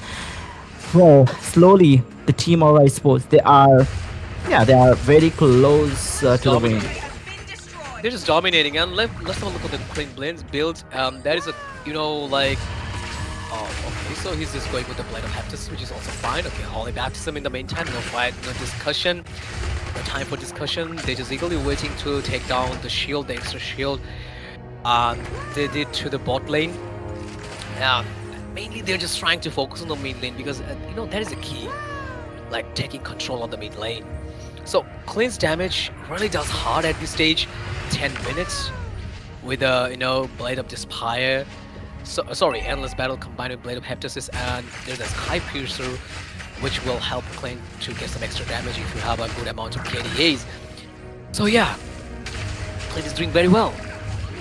Yeah, Clint is doing well. Team Aura Esports are doing well. By the way, let us make the stream do well. Those whoever are watching right now, please don't forget to like the stream, as it will help this stream to get spreaded even more to the players who plays MLBB.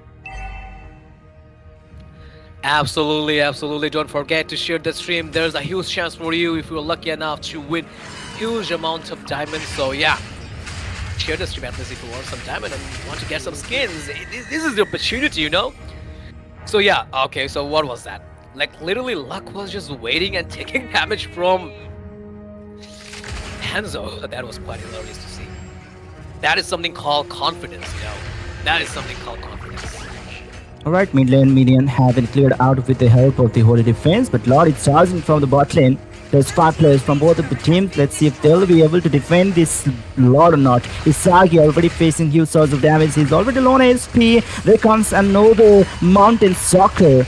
They are focusing currently on the mid lane in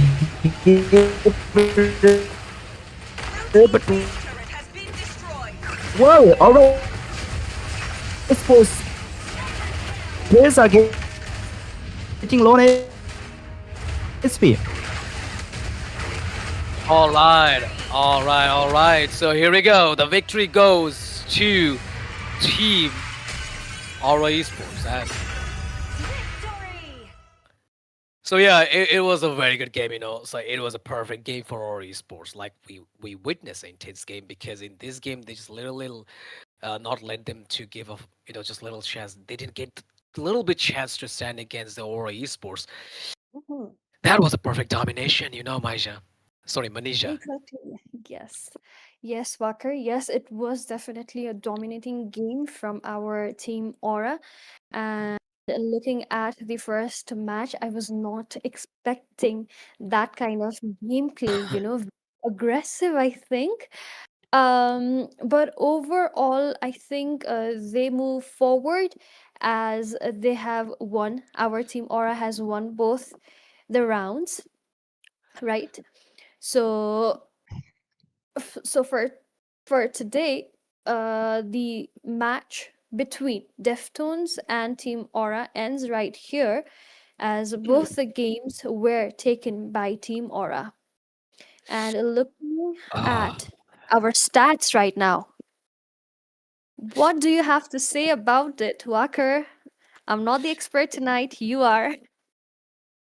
Well, the first thing is like now I have to switch my word. Like I told you, Manisha, I told you like if you just complete fine with your comfort picks and let's just go Uh for it. huh. And now I just have to Yeah. twist my words. Now I'm just taking back my words because Brody was out of meta. That is a result you could see in your own eyes. Like Brody was completely failed in the goal lane against the Clint. I told you Yes. the good part about Clint. Like only there's few marksmen in the Mobile Legend who can really deal against Clint in the goal lane. So that is what Mhm. happened. Like they were completely lagging in the goal lane. Like Clint took the advantage, and Clint Mhm. was quite aggressive. 4 kills in a row, zero death, and probably yes, he was holding a Sky Piercer with 40 stacks. Yes. That is not something that we could say which is extreme stack, but still, Mhm. 40 stack is all enough, you know, to give a little pain, just give a Really. hell of a pain in your back. So still, cleaned with 40 stack Sky Piercer, complete build against Brody. That was a nightmare. And yeah, like I was expecting a victory against Deftones, but everything just ended up being like a 2-0. Yes. I don't think our viewers were also expecting that, considering the first match itself, it was neck to neck. Exactly. So, for before moving on to our second game of tonight's best of three, we are going to take a short break. And the viewers, please stay here. Don't go anywhere. Or if you want to go, you may, but you have to come back on time because we'll be here waiting for you. So be right back. See you. All right, we'll be back.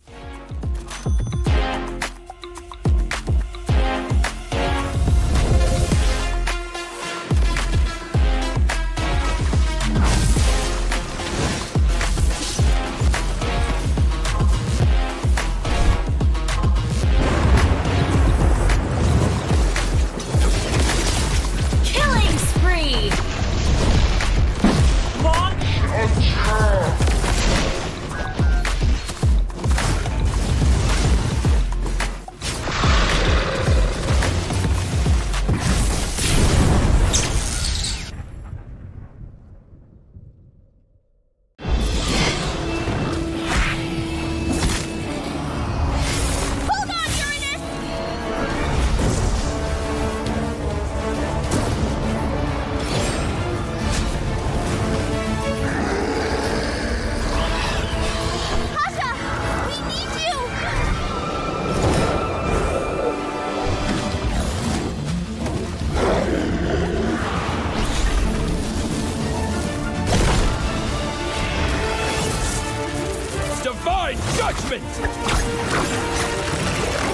Witness the power of pure lightning!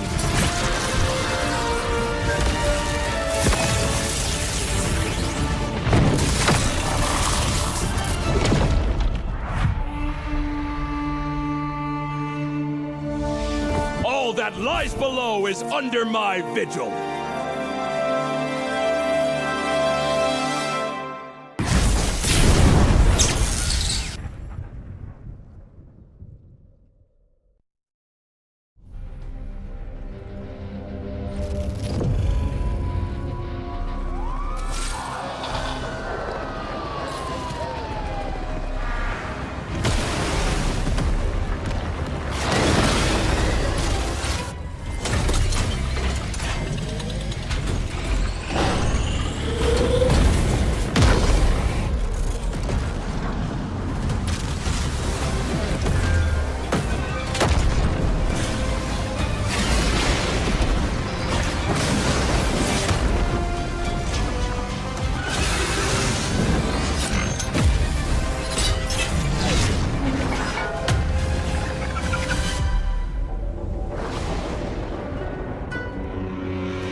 Still trying to reach your allies on foot?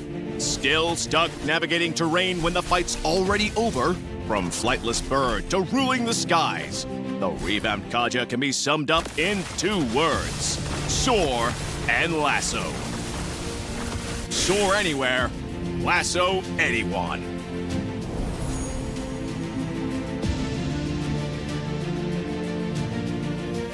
First up, Kaja's passive skill. We kept its paralysis effect and upgraded it. Hitting with Kaja's skills will slow enemies and reduce their damage, making it easier to pressure enemy carries. Moving on to his first skill, Kaja releases a ring of primal lightning, damaging enemies and healing himself. Scout bushes, recover HP, interrupt recalls. Kaja can now fly into the enemy jungle like a true fearless roamer. From a short dash to full flight, Kaja's second skill is a highlight of this revamp. Kaja dashes to the target area before entering the soaring state. While soaring, Kaja can fly over terrain and his basic attacks become AoE. In this state, his second skill's cooldown is shortened, and hitting an enemy hero with it reactivates his soaring state. So don't panic when a melee enemy is on you. Use the terrain to your advantage to block off pursuers. Kaja's ultimate received the biggest change, from solo gank to a setter's dream. Kaja's whip now lassos an entire area, trapping enemies inside. He can then drag them along while the lasso tightens.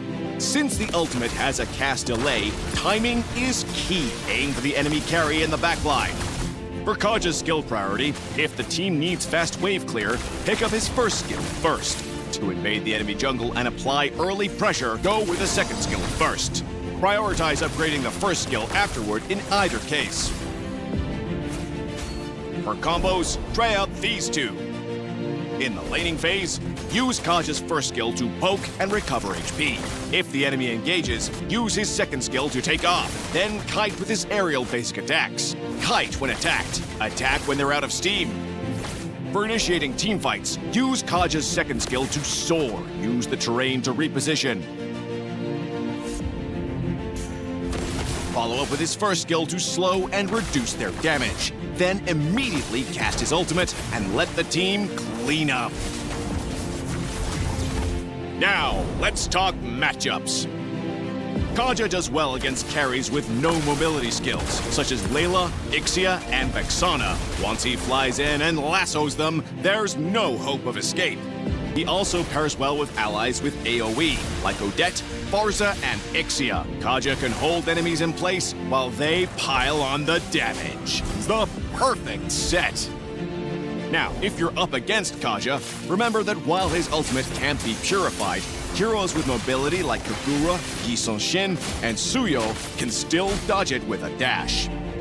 To play Kaja at his best, go for a sustain and poke playstyle. For Kaja's build, Rapid Boots helps him get around the map faster, And Thunderbelt is great because he can quickly get stacks from his AoE basic attacks while soaring, making him more tanky while boosting his damage. Oracle boosts the healing from his first skill, improving his sustain so he can stay in the fight. We recommend the support emblem for Kaja for more survivability and movement speed. Choose Flicker as his battle spell and combo it with his second skill to drag enemy carries from further away for allies to blow up. For players who enjoy fast, aggressive roamers like Khalid, Hilda, or Marcel, Kaja offers that same fast roaming and in-and-out teamfight playstyle. Give Kaja a try and rule the sky. Soar anywhere, lasso anyone. The revamped Kaja arrives on August 5th. Get his commandment skin for only 51 diamonds. And get Kaja at 30% off during launch week.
judgment! Witness the power of pure lightning!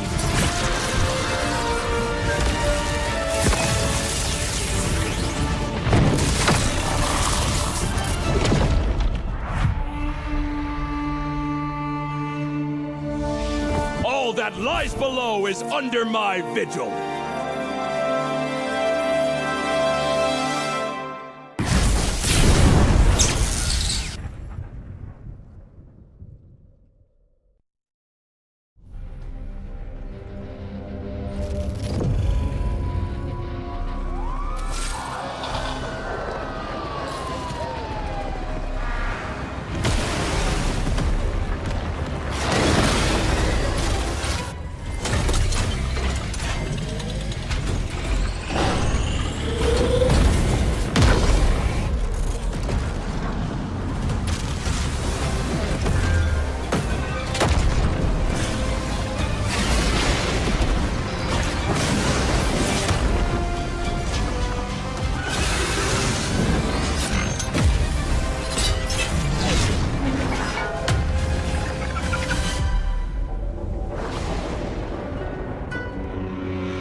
Still trying to reach your allies on foot? Still stuck navigating terrain when the fight's already over? From flightless bird to ruling the skies, the revamped Kaja can be summed up in 2 words: soar and lasso. Soar anywhere, lasso anyone.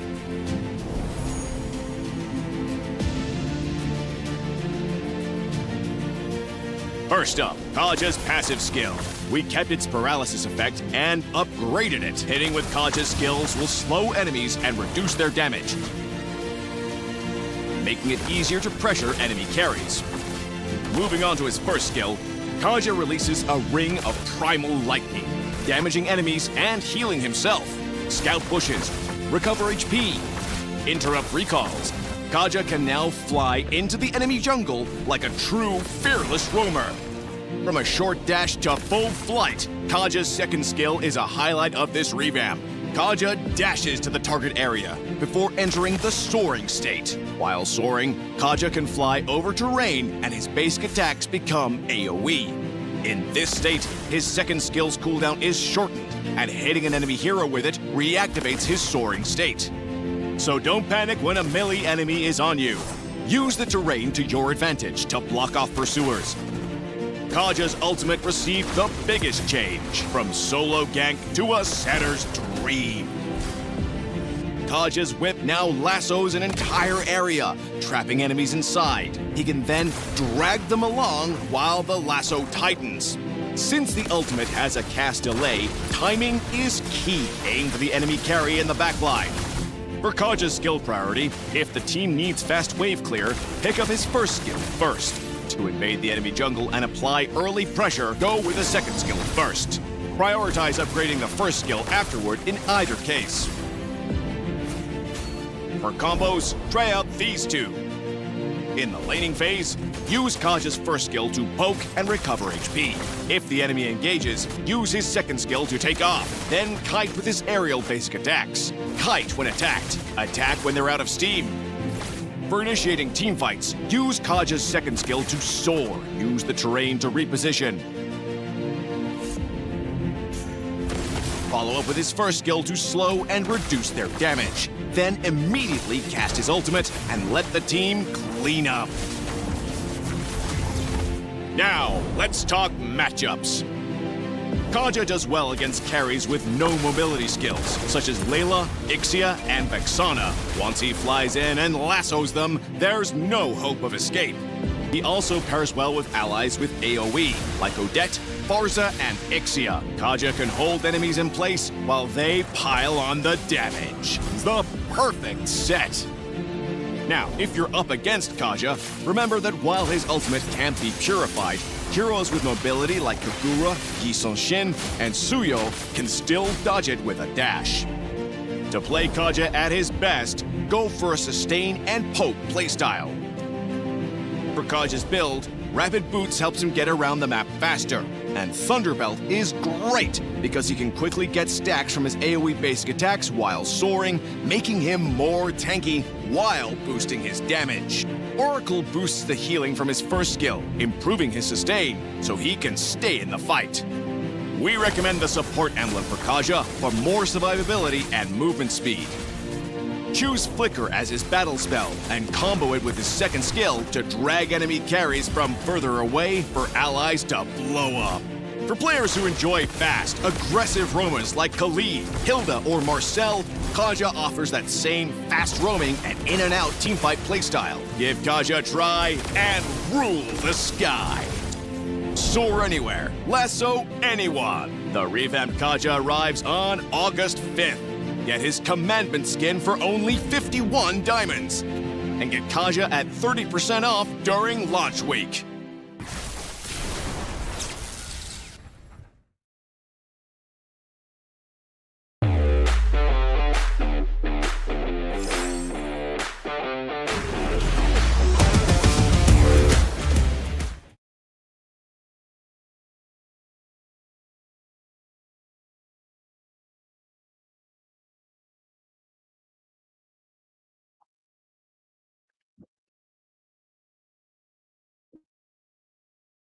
All right, we would like to welcome everyone. After a very short break, we are back again, bringing you the Monsoon Siege 2026. Well, we have in the open category, we have 6 teams from Nepal and 2 teams from Bangladesh who have qualified from the open qualifiers. We have already witnessed one match today, and it was quarterfinals where one of the teams have already been, you know, uh, not disqualified, but they have been taken out of the tournament. How do we put it, Walker?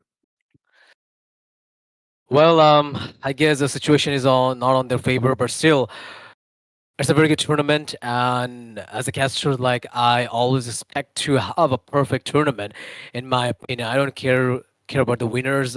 All I just want to see a good champion, a good team, the team who can easily be recognized by their country, the team who can easily represent his country. That is what does really matter to me. So today, our second game is all about Titan Esports Nepal versus Evergreen Esports. And this shoe name is very good. I just personally love the name of the Evergreen Esports. It feels like the captain and the players seems like they're just quite nature lover. Um, it kind of feels like that. Like today in this tournament, as a caster, I witnessed two very unique names. The first one is Deftones, which reminds me of Granja, and the second team is Evergreen. And you know what? The first team, Deftones, they lost against the our esports very badly. But I think that Evergreen will try to figure out something to get a victory against the Titan Esports. Seems like though they have the Titan title in the name, so I do believe they could have bring something humongous, huge in the land of Dawn. Yeah, but okay, Walker, talking about the teams, I guess it's also same from my side. I quite like the names of Bangladeshi team. Like there was a team named Silver Fang, which gave really, like deadly vibe. I'm not sure why. It's a very it sounded very good to me. And there were also some few teams. I do not actually remember, but there were some temporal vortex. Temporal To Vortex, yes. yeah, their team name was also very unique for me. It might be because I've been hearing the team name of Nepali teams quite often as I've been watching them play regularly. All right, talking about the draft, we have already completed the first phase of banning. We can see the Pakido getting banned out. With that, that's Glue and Hirara from Titan Sports Nepal. And the Deftones, they are banning out Aurora, the Marshall, and probably they missed out one ban. All right, yes. That brings up three bands, sorry, three brands from both side, and as you can see, there is a Hirara Keto glue band, and it does make sense to ban out Aurora because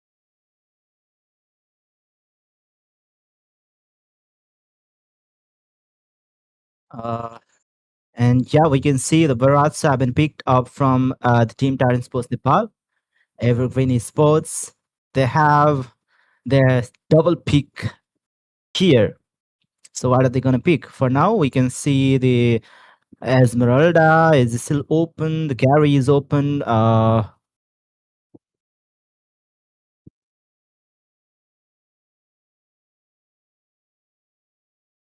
Okay, Atlas was open. Atlas and Belric. Probably they'll pick the Valentina with Atlas here.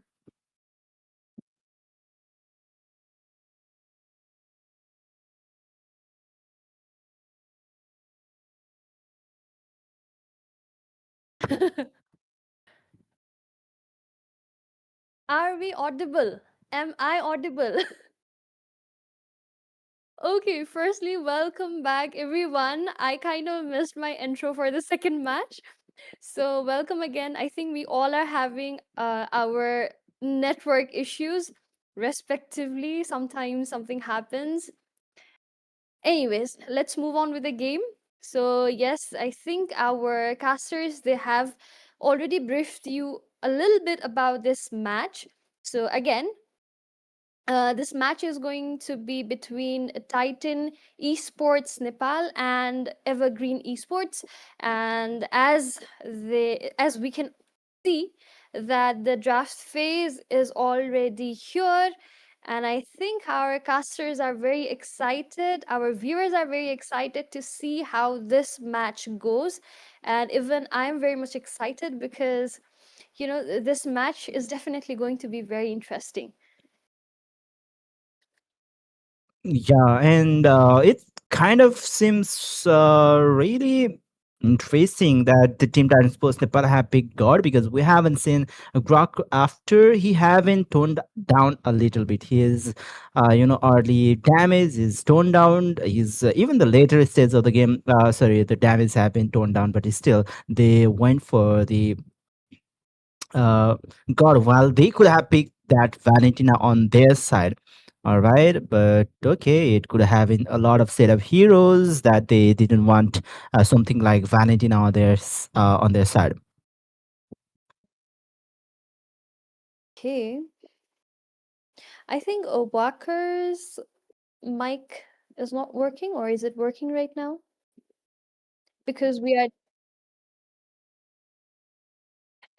are, anyways, so like looking at the draft again, I think Uh-huh. it's very much a good draft as for now from both of the sides because as you talked about, as students are talked about the gourd, I think it's still very much used, in the rank game especially, but in the tournament itself, it's Hmm. kind of questionable, I think, but it also depends on how they play, right?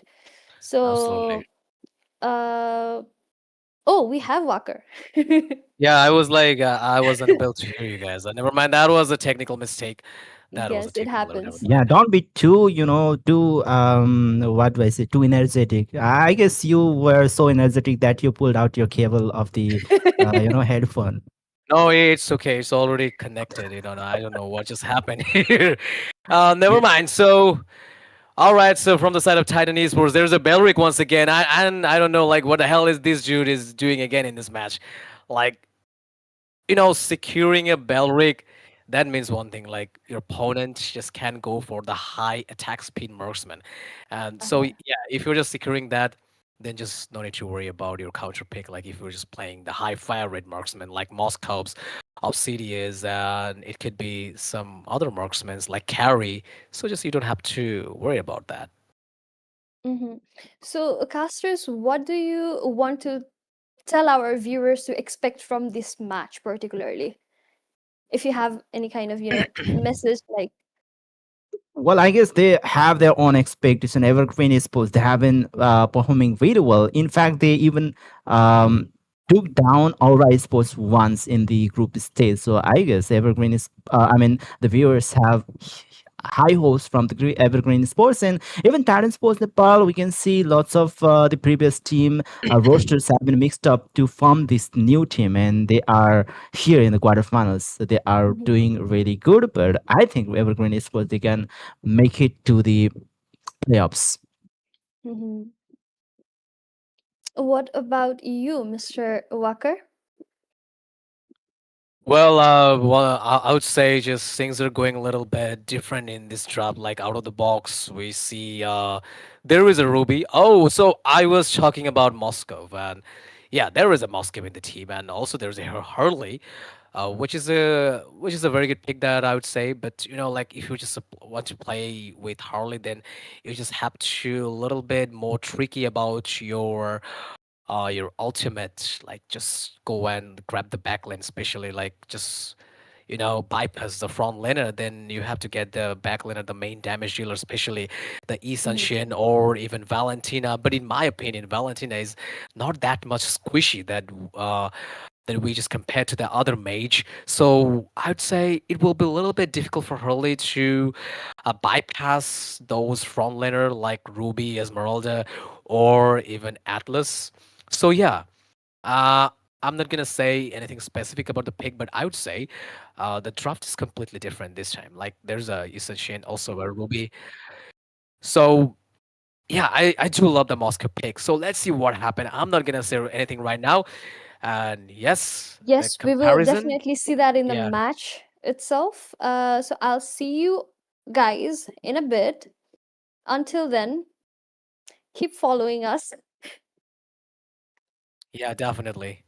Well. So, yes, the draft is done for this match. Titan Esports versus Evergreen Esports.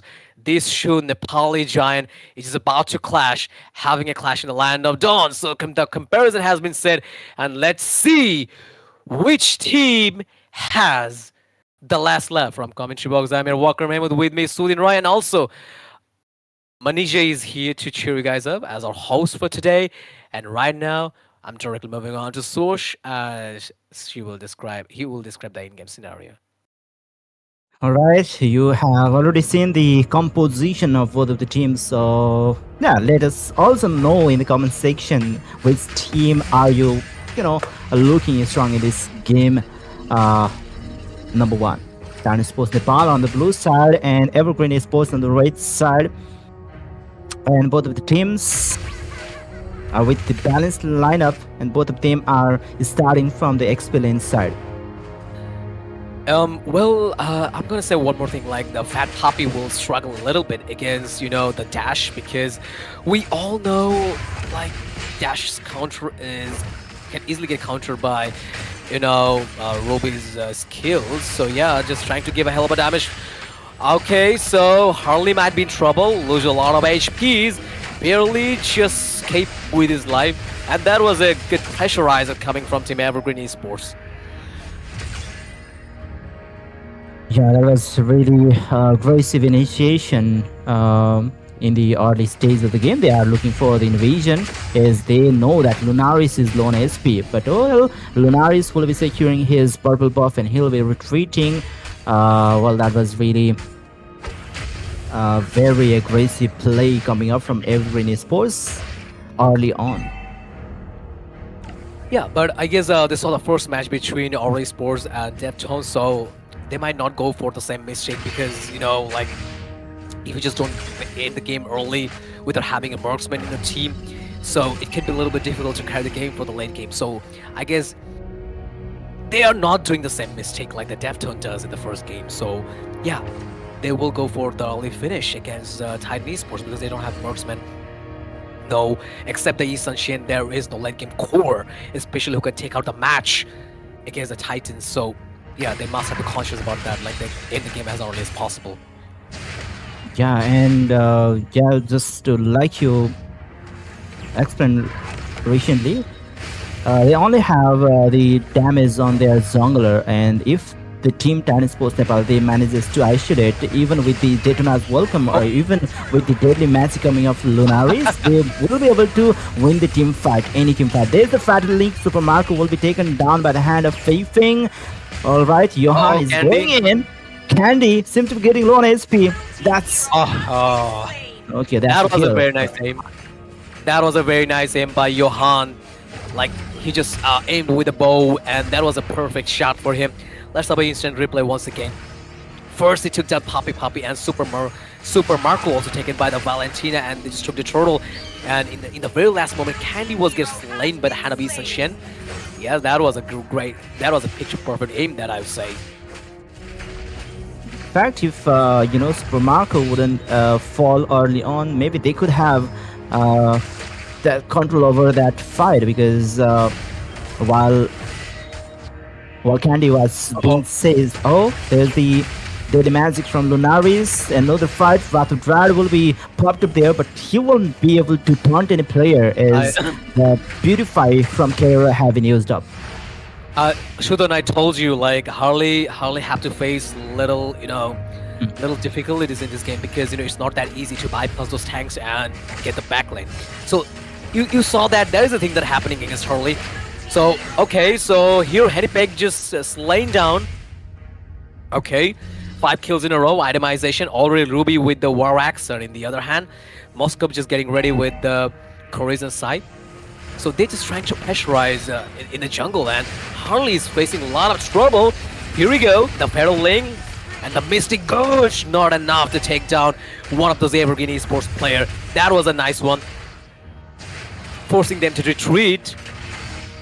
Already 6 kills on the hand of Evergreen Esports. Oh, we can see both of the players getting low on HP. Fat Pappy will fall, but Kang will be traded back over there. Pepeng goes in, kills Mrityu. Candy seems low on HP and Keroro takes it. Only 2 players surviving while they will be trading 1 kill for 3 players of Titan Sports Nepal.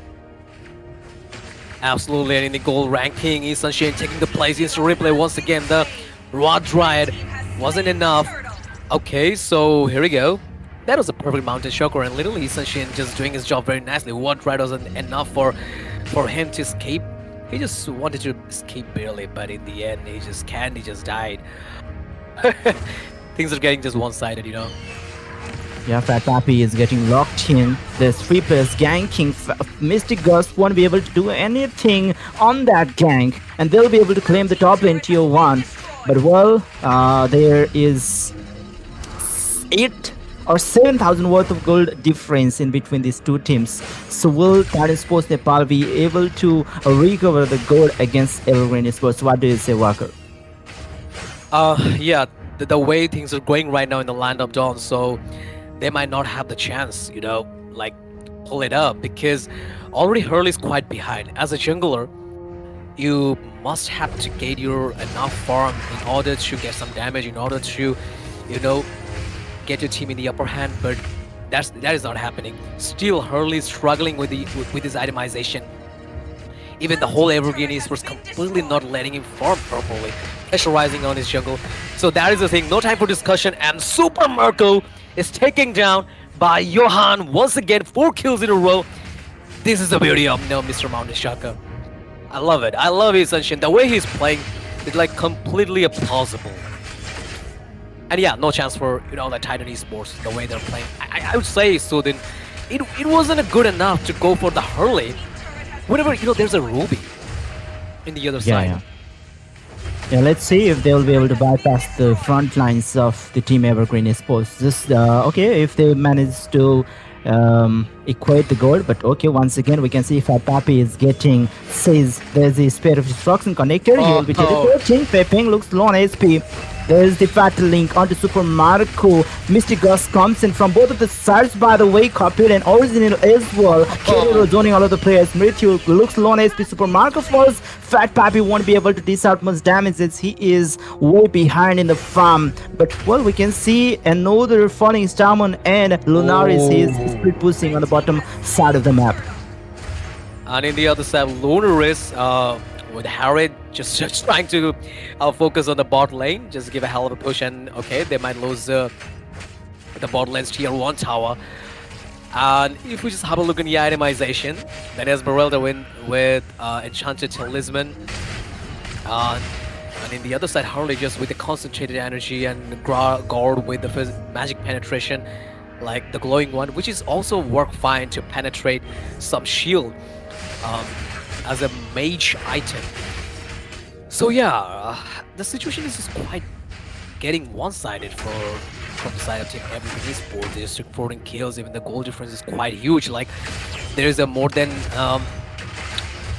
9,000 goal difference. That does make sense. That does make sense in the lineup down 8 minutes 11 seconds. Okay, so here we go. There was a 4v1 situation, but not enough for FT Popki to survive against the Spore monsters. Yeah, and the fight continues. Supermarket is getting zoned out while they will be taking. Oh, another Rapid Ride comes in, but there is not much damage from the side of Titan Sports Nepal. Spirit Destruction connects. Will he be teleporting over there? There comes the Detonas welcome. Isolates one of the player, and that's Dash falling down from the hand of Super Marco. But it's still, they have the map control. They have the lead. They have lead of 8,000 worth of gold, and Team Evergreen Esports, they can still keep the game on their hand. Like, even I would say, even picking up on Poppies, Moscow wasn't a good decision at all, according to this meta. Like, they don't let him farm. Okay, so Flicker hasn't popped out, and the legendary Gore just trying to make a position. Like, if he could go for the perfect Mystic Gush combined with the first and second skill, and okay, so Johan, in the other hand, just trying to focus on the neutral objective, taking out the tower, and the Lord has been spawned in the land up down, so they might go for the Lord, and it could be a good decision for them. Like, finish the game as early as possible. Like, who knows? Like, Fat Poppy could do something outstanding or something unexplainable, unexpected in the late game with the Moscow. The thing that we saw in the first game against Deftones. Oh, well, it looks hard as they won't be able to save the whole defense from the bot lane.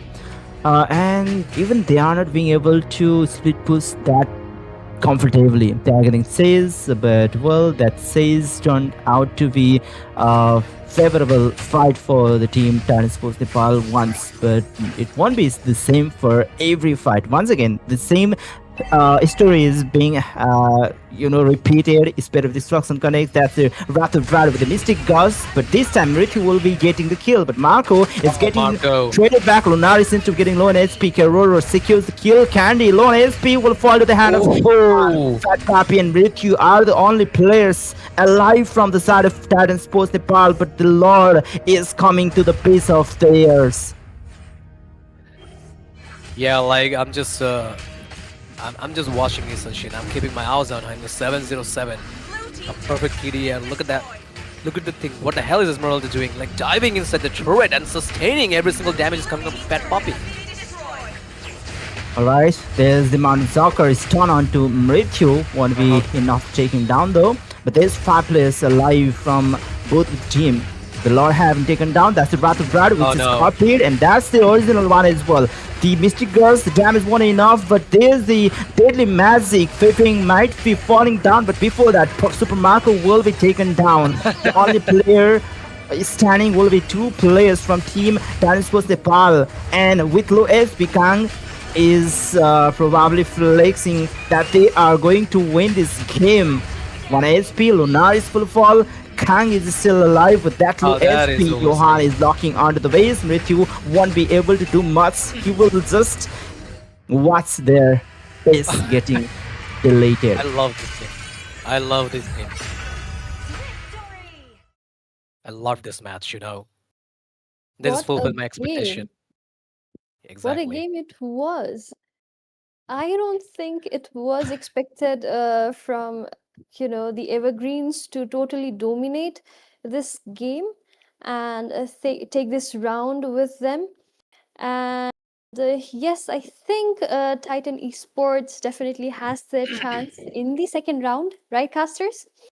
Yeah. And also to our viewers, there's we have been talking about the giveaways again and again. There's something pinned on the YouTube section. Share this video link to your timeline, to your Facebook page, your Instagram account, stories everywhere. Tag Mobile Legends, and you might get a chance to win some diamonds for yourself. And yes, moving back to the game, let's look at the stats, the items. Pastors, what do you have to say about this? Well, it was all about the gold lead, which was on the hand of Evergreen Esports. They were already on the lead. That is why they were like damage, lot of damage. So they're dealing lots of damage onto Titan Sports Nepal, while they were also uh, sustaining a lot of damage coming up from Titan Sports Nepal. Mhm. Mhm. Yeah, you know what? Like, they just fulfill my expectations. Like I told you guys, like if they want you, if they just want you win this game in order to exchange, win the game against pure late game cores, then they must have to end the Mhm. game early. So Right. yeah, they did that very perfectly. They just did that very perfectly. That I would say, finish the I game think between 11 minutes. you also loved the Yi Shin, right, from the very Yeah, yeah, I beginning. do. Yeah, I do love this pick. Essentially, is a perfect meta. Like even the mobility that he has, even the damage. Mhm. Essentially is a pure late game core with a Mhm. perfect itemization. Like he could have easily bypassed any crowd control effect with the second skill and those. If you know just how to handle Essential, then Essential could be a hero if you're just willing to jungle. And the match highlights, like this situation that we are watching, I just love the way that just Candy just try to escape against the Essential, but in the end, he just failed to do that. I think definitely Yi Sin was the carry guy for this match, right?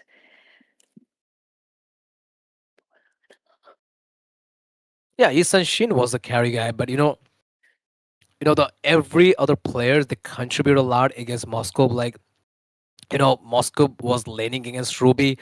Mhm. And it wasn't that easy. I told you, like Moscow is a high mobility hero with a second skill. Like if just Ruby, swing his, like whatever it says, spear, the rapier, whatever it is, like if she swings, then you are just unable to give your dash. So sometimes just because of that, people just love to have a Ruby as a high mobility heroes.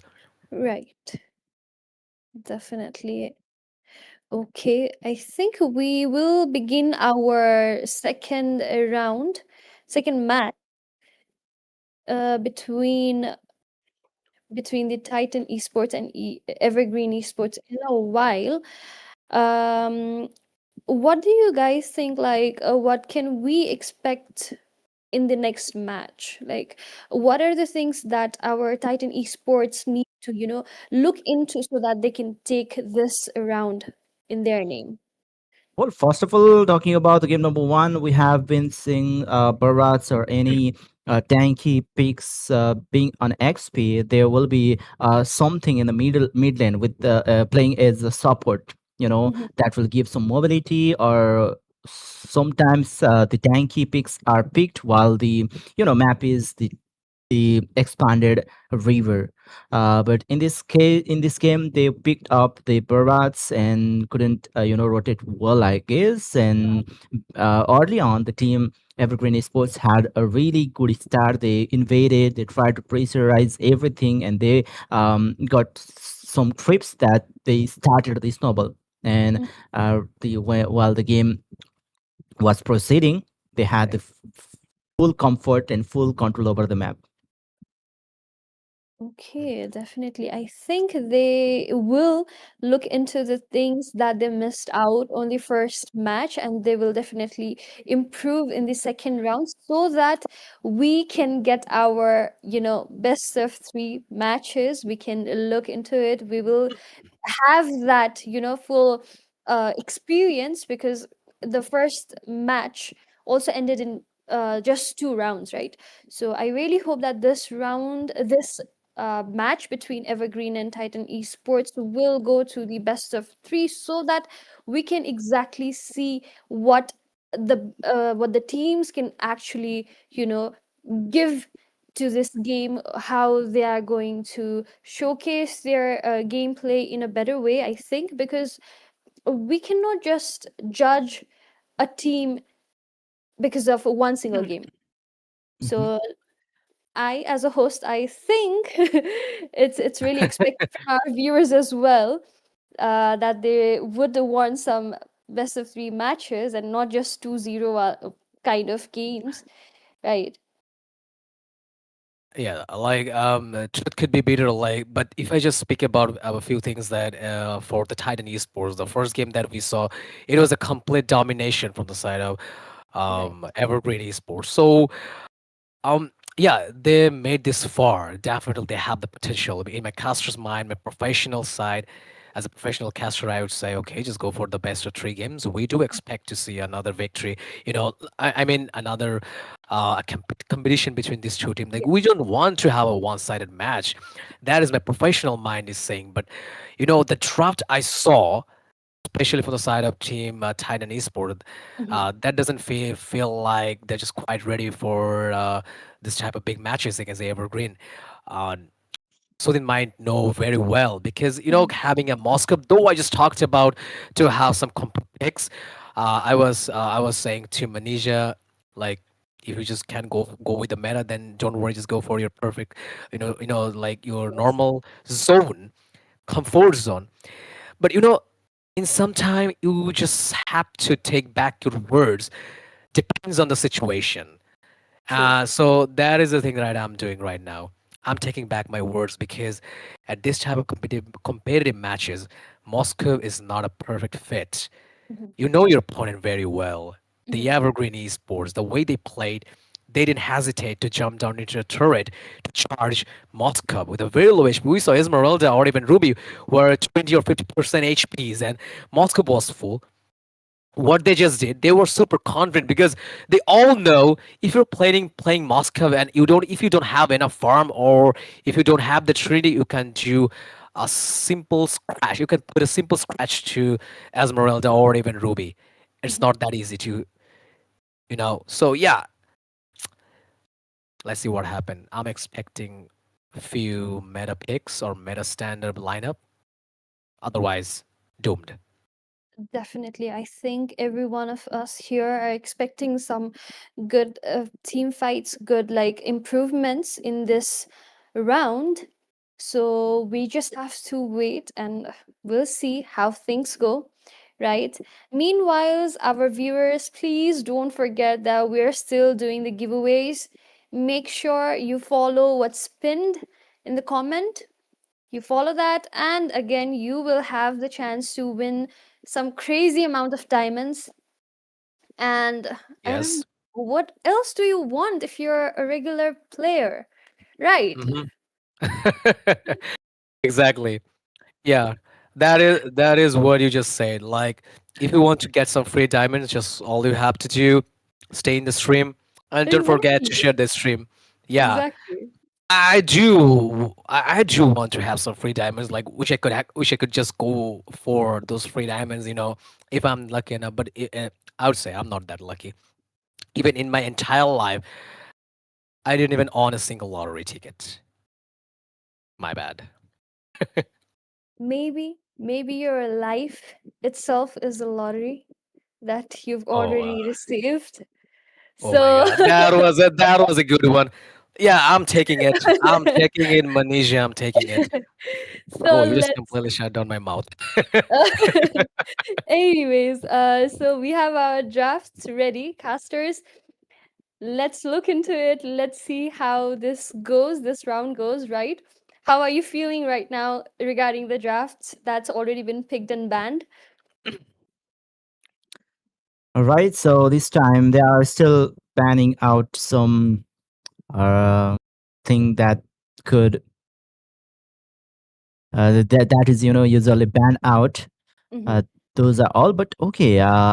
We can also say Fanny ban, which isn't usually banned against Tennis Pools Nepal. I mean, Donaris is a really good assassin player, but okay, I don't think I have seen him playing Fanny. But I might be wrong. I might have forgotten about him playing Fanny. The first pick's gonna be Hirata. Okay, firstly prioritized. This time the Valentina was banned out, so Tennis Post Nepal is gonna pick the Atlas, but with it, we can say Farsa, which isn't that common in this meta, and we can already see Hirara who can, be very aggressive Oh. against that Farsa.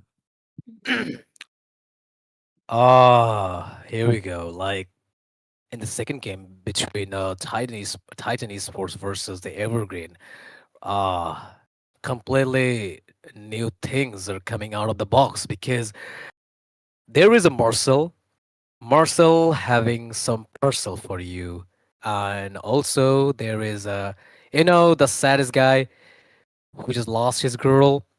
Mira. Ah, yeah, exactly. And now he's just quite ready to give some slashes, some deadly slashes, shoot Titan Esports. I just love that drop. There's a Hirara. There is Marcel. Ah, I just love this package. Never mind. So, what hero do you think our Titan Esports need to, counter those heroes that are picked from Evergreen Esports? Well, Arlor is a quite just good dashing or even escaping the scapology or even the high mobility of Arlot.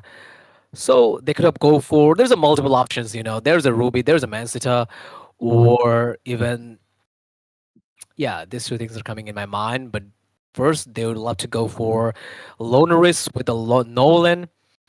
The daddy is home. Daddy is here in the land of dawn, and just can't wait to give his hand on Marcel. So let's see which hero they're gonna ban. So I'm loving it. I'm loving the pick up Evergreen. Like I'm not quite sure enough.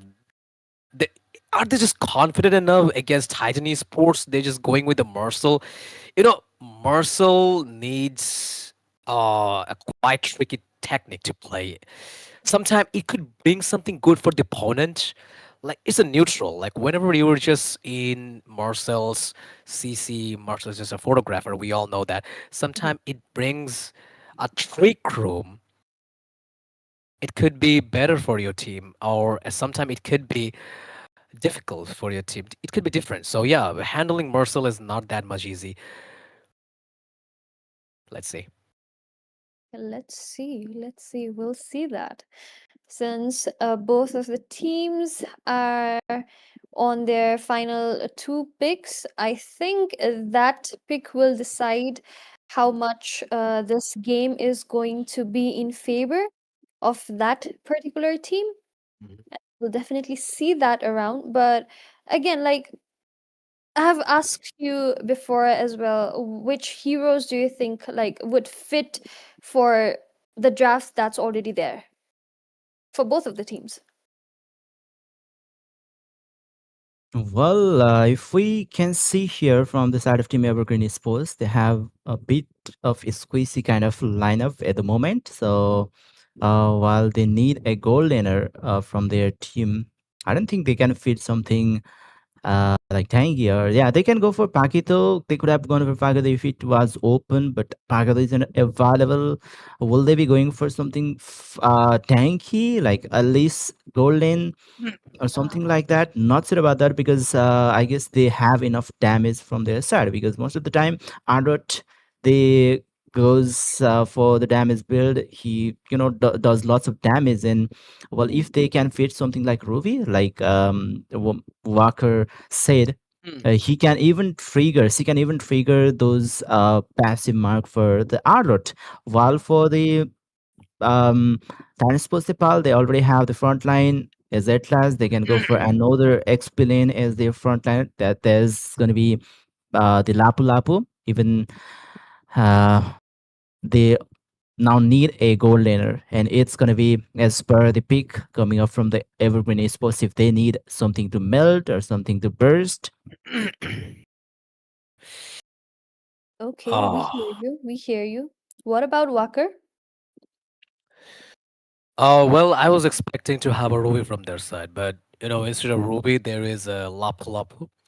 Uh, The Filipino icon is here in the land of dawn, making his first appearance in the live stream. Yeah, I mean mhm. today in this Monsoon Siege. All right, Candy's 969. I was expecting 619, but it is 969. All right, never mind.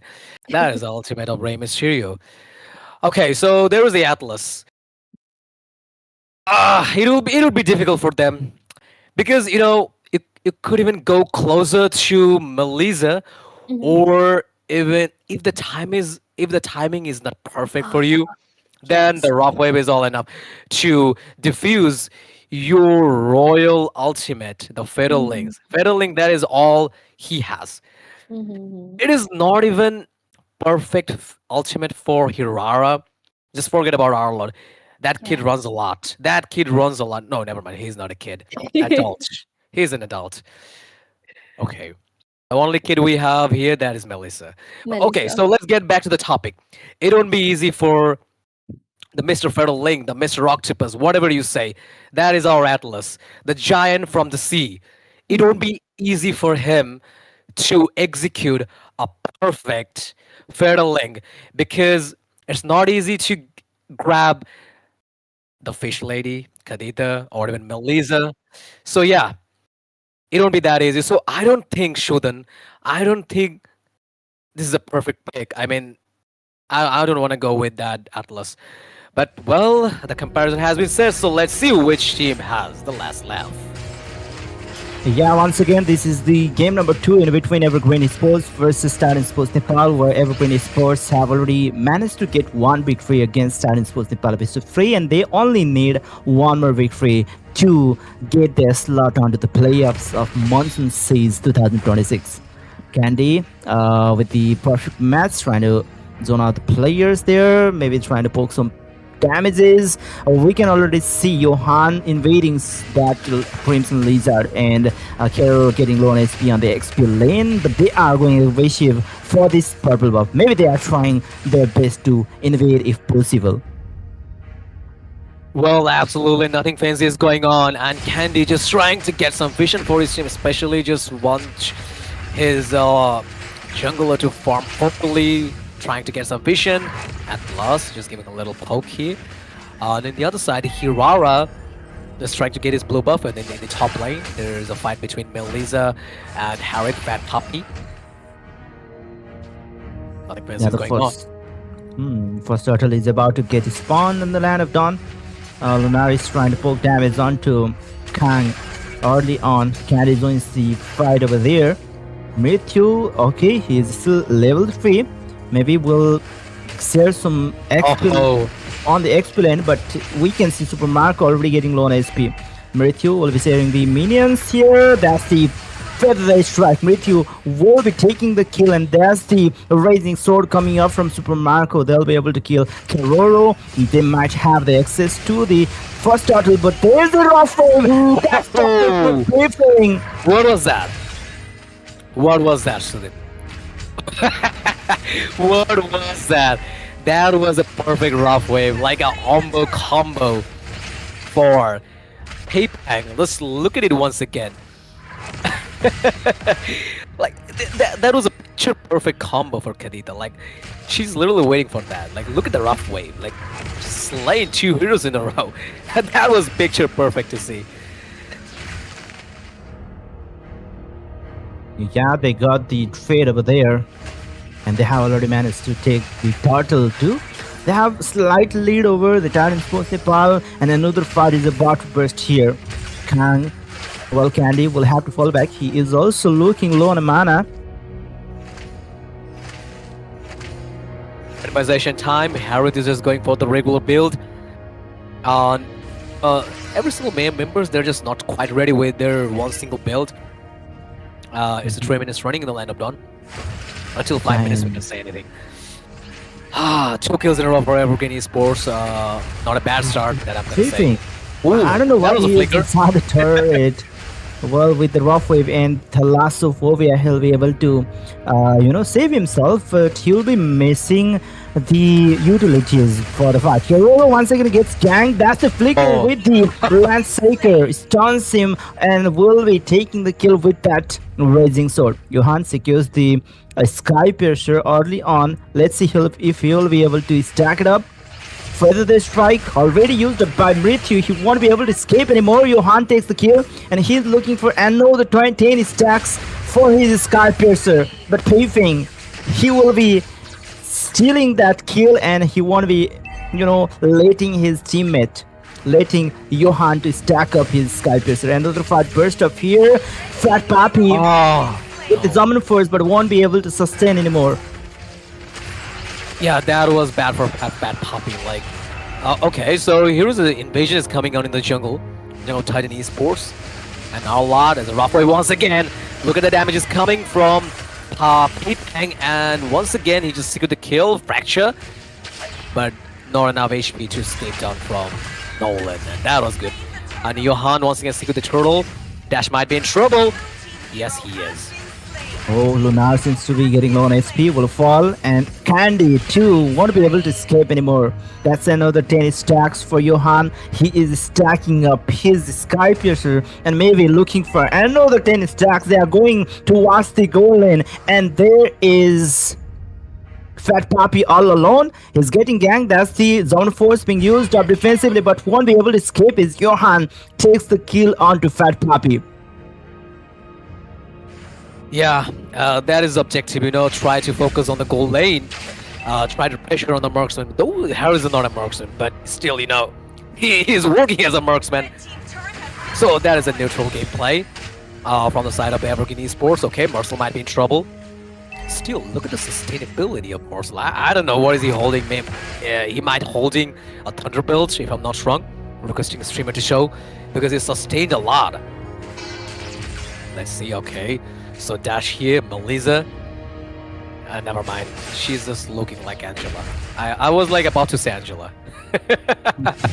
The dress she was wearing. Okay, so let's talk about the Marcel. Yeah, he's holding a Thunderbolt. Feral Link. Okay, Feather Airstrike in the meantime. Zaman Force. Unlimited Dash is coming on. Okay, so once again, Marcel with his ultimate chasing down. Marcel might be in trouble. The Dash is the Brave Warrior. Flicker hasn't been. Oh, okay, so he's done. Alright, he was trying to outplay still, but he couldn't escape that situation. The fight will be continued here. That's the final slash from Keroro, and Candy is being chased by Johan. Johan takes the kill onto Candy, but he is... Okay, he is swiftly escaping, by the way. And there's another zone force. There's the Feather they strike with a flicker. Johan seems to be getting low on SP, will fall to the hand of Mrityu. Papi with low SP scares, and Lunaris takes another trade against Keroro.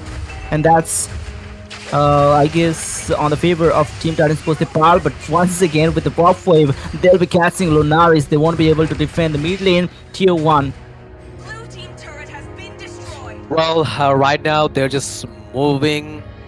They're just moving forward, like they're trying to get some farm, and they're just doing very fine. Okay, Feral Link. Once again, there's Zaman Force. Okay, so not enough damage for Fat Puppy. Marcel does the job very nicely.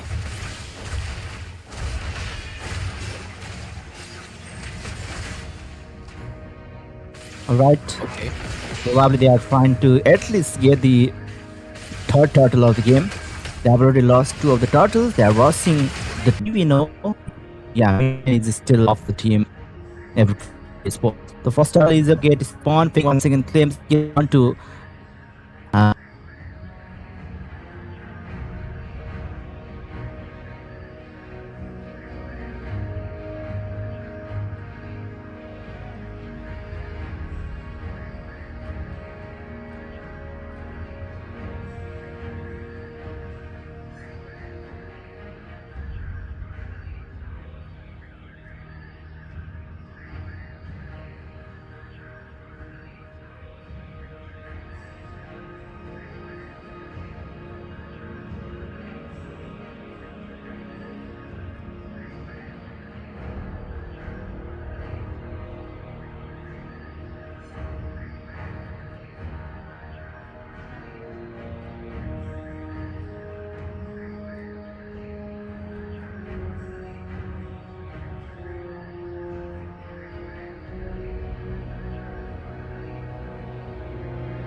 Oh my god.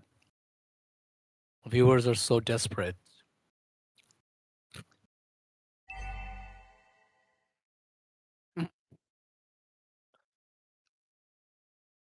So then you go first.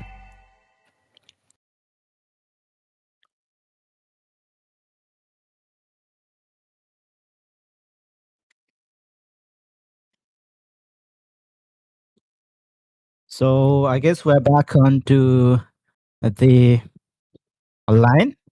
We are sorry Mhm. for the interruption caused by the technical issues, but yeah, we are once again back with the same match. It's Titan Sports Nepal versus the team Evergreen Sports, where Evergreen Sports are with 1 points. And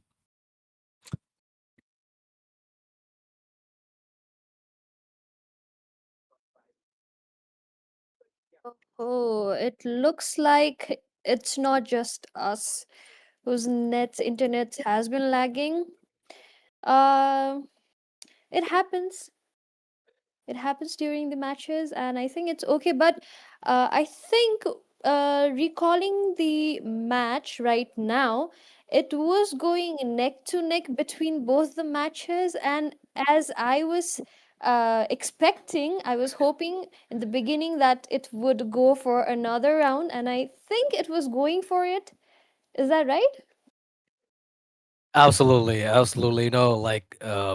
It's a it's a esports game. That means electronic sports. Mm-hmm, So it definitely. does requires good internet connection. Like anything can happen. So accept our apologies and just wait for a bit. We'll come back with the game. And yeah, the thing that I was sharing with Sudin, that the thing that we expect from a professional team, that is just getting fulfilled by the Titan Esports, like the Evergreen. They just started things off very well, but right now, Team Titan Esports they're just taking out of them. They're just taking it down of them. That was nice. That is what we expect. yeah, somehow they managed to, find the loophole, and they are managing to win some fights, and they took some trades.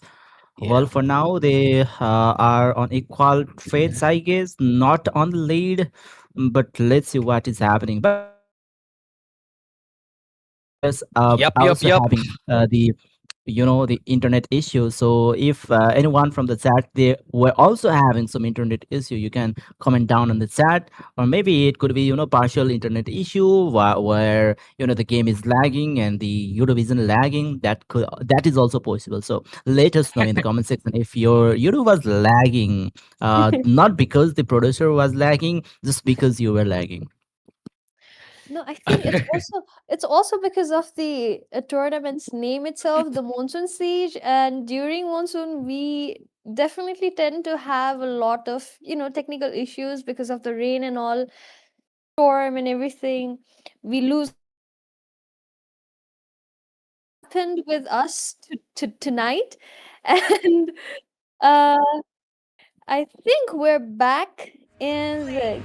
Red team hero We'll has be been getting slain. back in a while, Red team in a hero few has seconds been actually. slain. Okay. Shut down. And Blue team our hero has casters, been please slain. take Blue team forward. hero has been slain. Blue team has slain the Lord. All right. All right. So we'll be back into the land of dawn once again. We're just done with the technical difficulties, and right now we are back again in the land of dawn. Okay, so a lot of people just telling to speak Bangla. Nah, এখন বাংলা বলা যাবে না. Never mind. Okay, so yeah, I would read some valuable comments. Just give some good comments. Okay, let's get back into the game. So 17 kills in a row from the Titan Esports, and in the other side, Evergreen, they're with the 18 kills, goal difference, 42k gold. Still, they're on the lead. So, what do you think, Sudin? Just give a speech for the Titan Esports. Like, give some tips and advice and your opinion, whatever. All right, maybe that Karita is being headache for the team Titan Sports Nepal. Just before the pause was initiated, or maybe we were having the issue. Both of the teams were on equal terms, but now the Evergreen Esports, they have the lead, they have the control over the map, and well, we can see dashes with nearly the full itemization set, and somehow the Titans was Nepal they are losing.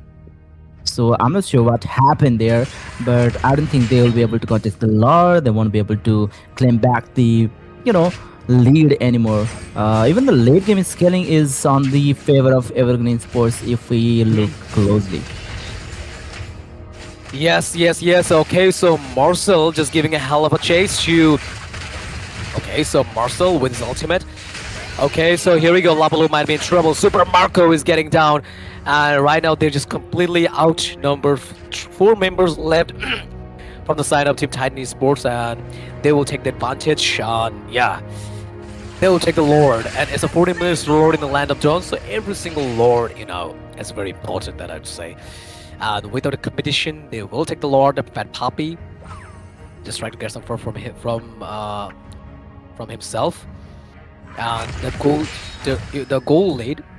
Okay, so it's not the gold bar; it is a damage deal. So the high damage still dealt by.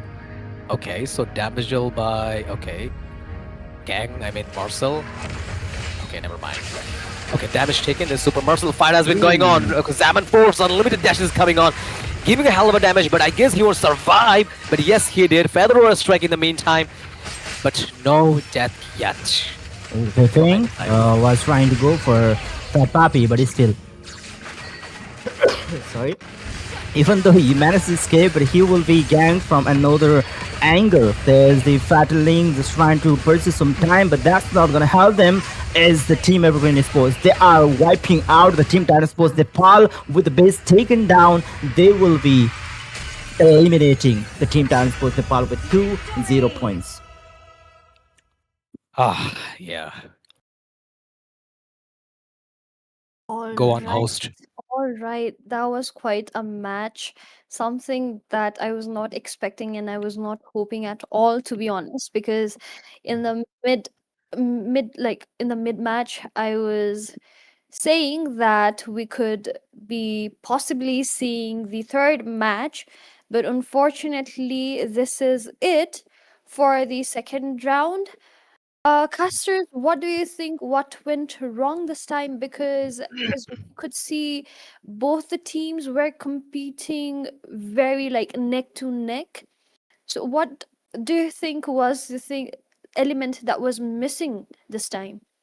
I think there were too many counter picks, as Walker also explained it lots of time that Melisha is really hard to pick. One of the thing, and obviously Marcel, he is really annoying. He will be negating all of the initiation. He'll be very annoying throughout the game. He will go snap all of the players. He'll be freezing them, and yeah. And another thing is that Kardita, he was really sneaky. He was ganking on to the players like in the very early stage before right before the first turtle there the Titan Sports Nepal were winning the game sorry the trades, but then there was fipping. He went in, took down to other players, and he was just taking down the core players who were required in the team fights, and maybe that's why the team Titan Sports Nepal they were losing their fights and they ultimately lost the game. Mhm. Uh, you know what? Like the thing that I told you, like Atlas was a very bad pick in this condition. Mm-hmm. Like if you just see the draft of Team Evergreen Esports, against that lineup, against that lineup, Mr. Fatal Link was a completely useless to them. Mm-hmm. And like why do you pick Atlas to get the back lane? And what else you could expect with a Fatal Link that you could easily get Kadita or even Melissa? Mm-hmm. Whenever you just have a go away, whenever he's Yes. coming to put some links or even tentacles on you, Melissa just said, I have my shield, just go away. Just get the hell out of here. So yeah, that was that was something funny. But the truth is, the main flaw from the side of Titan Esports, that was picking up at plus in this situation. It was a Mm-hmm. complete a damn pick that I would say as a caster. Like, um, as a professional team, I was expecting a little bit more tricky drop from Titan Esports because they made this far and they had Uh-huh. the potential. So yeah, I was expecting a little bit more. So I'm gonna put everything on Atlas' shoulder because that was a very bad pick. Yeah, And you I guys can think see the highlight. Yeah, yes, nothing to explain it. right. I think the Evergreen Esports, like the picks that were from Evergreen side, they were just like too easy to, escape. Hmm. Very easy to escape heroes. I think that is Yeah, why it was like just it's totally normal. It's totally normal, Manisha, because you can't even put your hands on Melissa or even Johan, a yeah. perfect heroine with the mobility skill. I'm not telling her hero because he's not a hero. She's heroing. Never mind. So yeah, or even you can't even go closer to Arlot. So Yeah. what you gonna do? What you gonna do with Atlas Candy 969? What was going inside his mind? I would like to ask him. Like, why Atlas? The rest of the pick is fine. I would say Love Level was quite fine. Like compare against, like Arlod, even their jungler. Nolan was fine. I'm not gonna say anything fancy about Harriet. It totally depends on the user, but Harriet is Mhm. also fine in this game. But I don't know, like, why the hell he just go with the Atlas? Like, he had the option. He had the option to pick something else. But I don't know, like he just came with his, like a one mind. I have a one mind that I'm gonna pick up Atlas. That's it. That is the trick, and that is the strategy. I think this time Evergreen, they did their homework very well. They were well prepared, and we could see Yeah. in the match. So GG's to both of the teams, to be honest. And I think this is it for today's matches. But before that, again, I would like to remind our viewers the giveaways are still on. The lives are still going to be for, I think, almost 10 days more.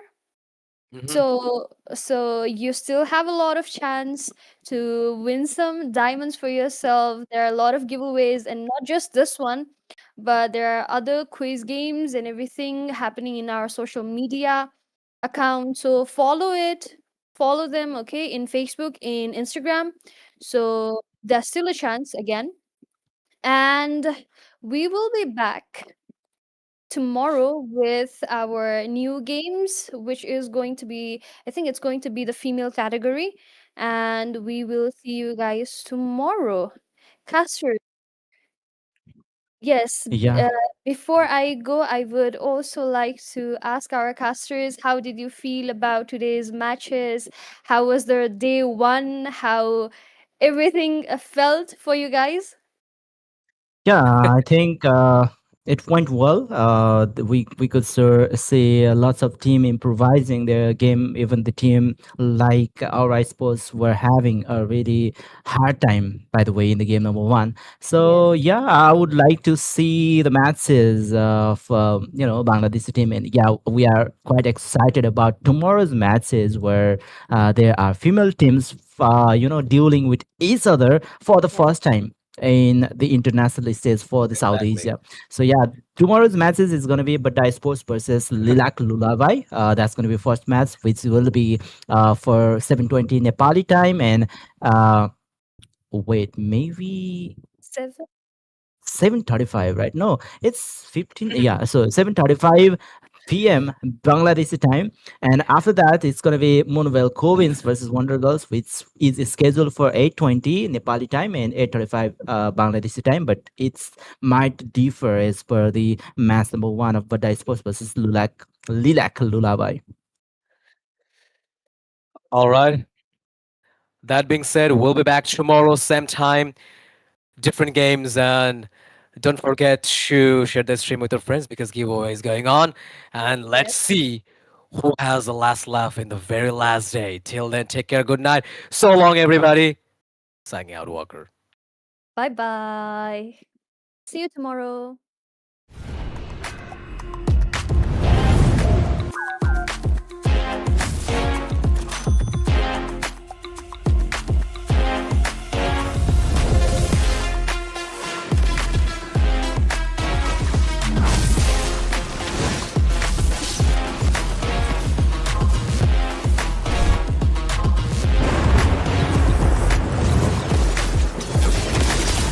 Killing spree!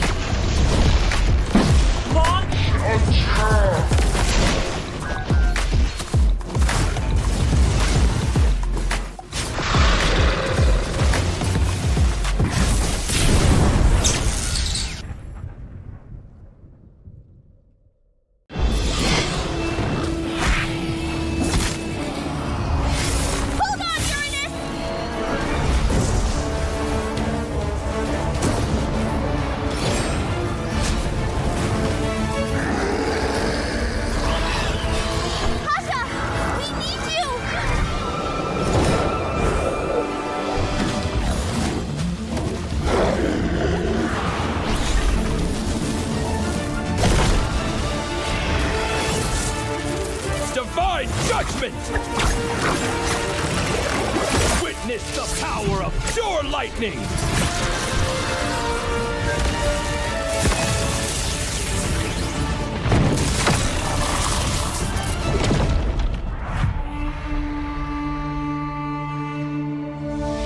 All that lies below is under my vigil!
Still trying to reach your allies on foot?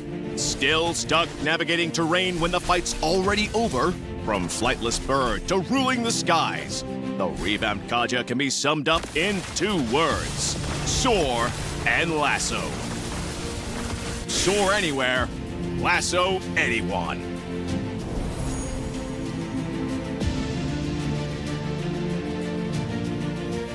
First up, Kaja's passive skill. We kept its paralysis effect and upgraded it. Hitting with Kaja's skills will slow enemies and reduce their damage, making it easier to pressure enemy carries. Moving on to his first skill, Kaja releases a ring of primal lightning, damaging enemies and healing himself. Scout pushes, recover HP, interrupt recalls. Kaja can now fly into the enemy jungle like a true fearless roamer. From a short dash to full flight, Kaja's second skill is a highlight of this revamp. Kaja dashes to the target area before entering the soaring state. While soaring, Kaja can fly over terrain and his basic attacks become AoE. In this state, his second skill's cooldown is shortened, and hitting an enemy hero with it reactivates his soaring state. So don't panic when a melee enemy is on you. Use the terrain to your advantage to block off pursuers. Kaja's ultimate received the biggest change, from solo gank to a setter's dream. Kaja's whip now lassos an entire area, trapping enemies inside. He can then drag them along while the lasso tightens. Since the ultimate has a cast delay, timing is key. Aim for the enemy carry in the backline. For Kaja's skill priority, if the team needs fast wave clear, pick up his first skill first. To invade the enemy jungle and apply early pressure, go with the second skill first. Prioritize upgrading the first skill afterward in either case. For combos, try out these 2. In the laning phase, use Kaja's first skill to poke and recover HP. If the enemy engages, use his second skill to take off. Then kite with his aerial basic attacks. Kite when attacked. Attack when they're out of steam. For initiating teamfights, use Kaja's second skill to soar. Use the terrain to reposition. Follow up with his first skill to slow and reduce their damage. Then immediately cast his ultimate and let the team clean up. Now, let's talk matchups. Kaja does well against carries with no mobility skills, such as Layla, Ixia, and Vexana. Once he flies in and lassos them, there's no hope of escape. He also pairs well with allies with AoE, like Odette, Farza, and Ixia. Kaja can hold enemies in place while they pile on the damage. The perfect set! Now, if you're up against Kaja, remember that while his ultimate can't be purified, heroes with mobility like Kagura, Gisonshin, and Suyo can still dodge it with a dash. To play Kaja at his best, go for a sustain and poke playstyle. For Kaja's build, Rapid Boots helps him get around the map faster. And Thunderbelt is great because he can quickly get stacks from his AoE basic attacks while soaring, making him more tanky while boosting his damage.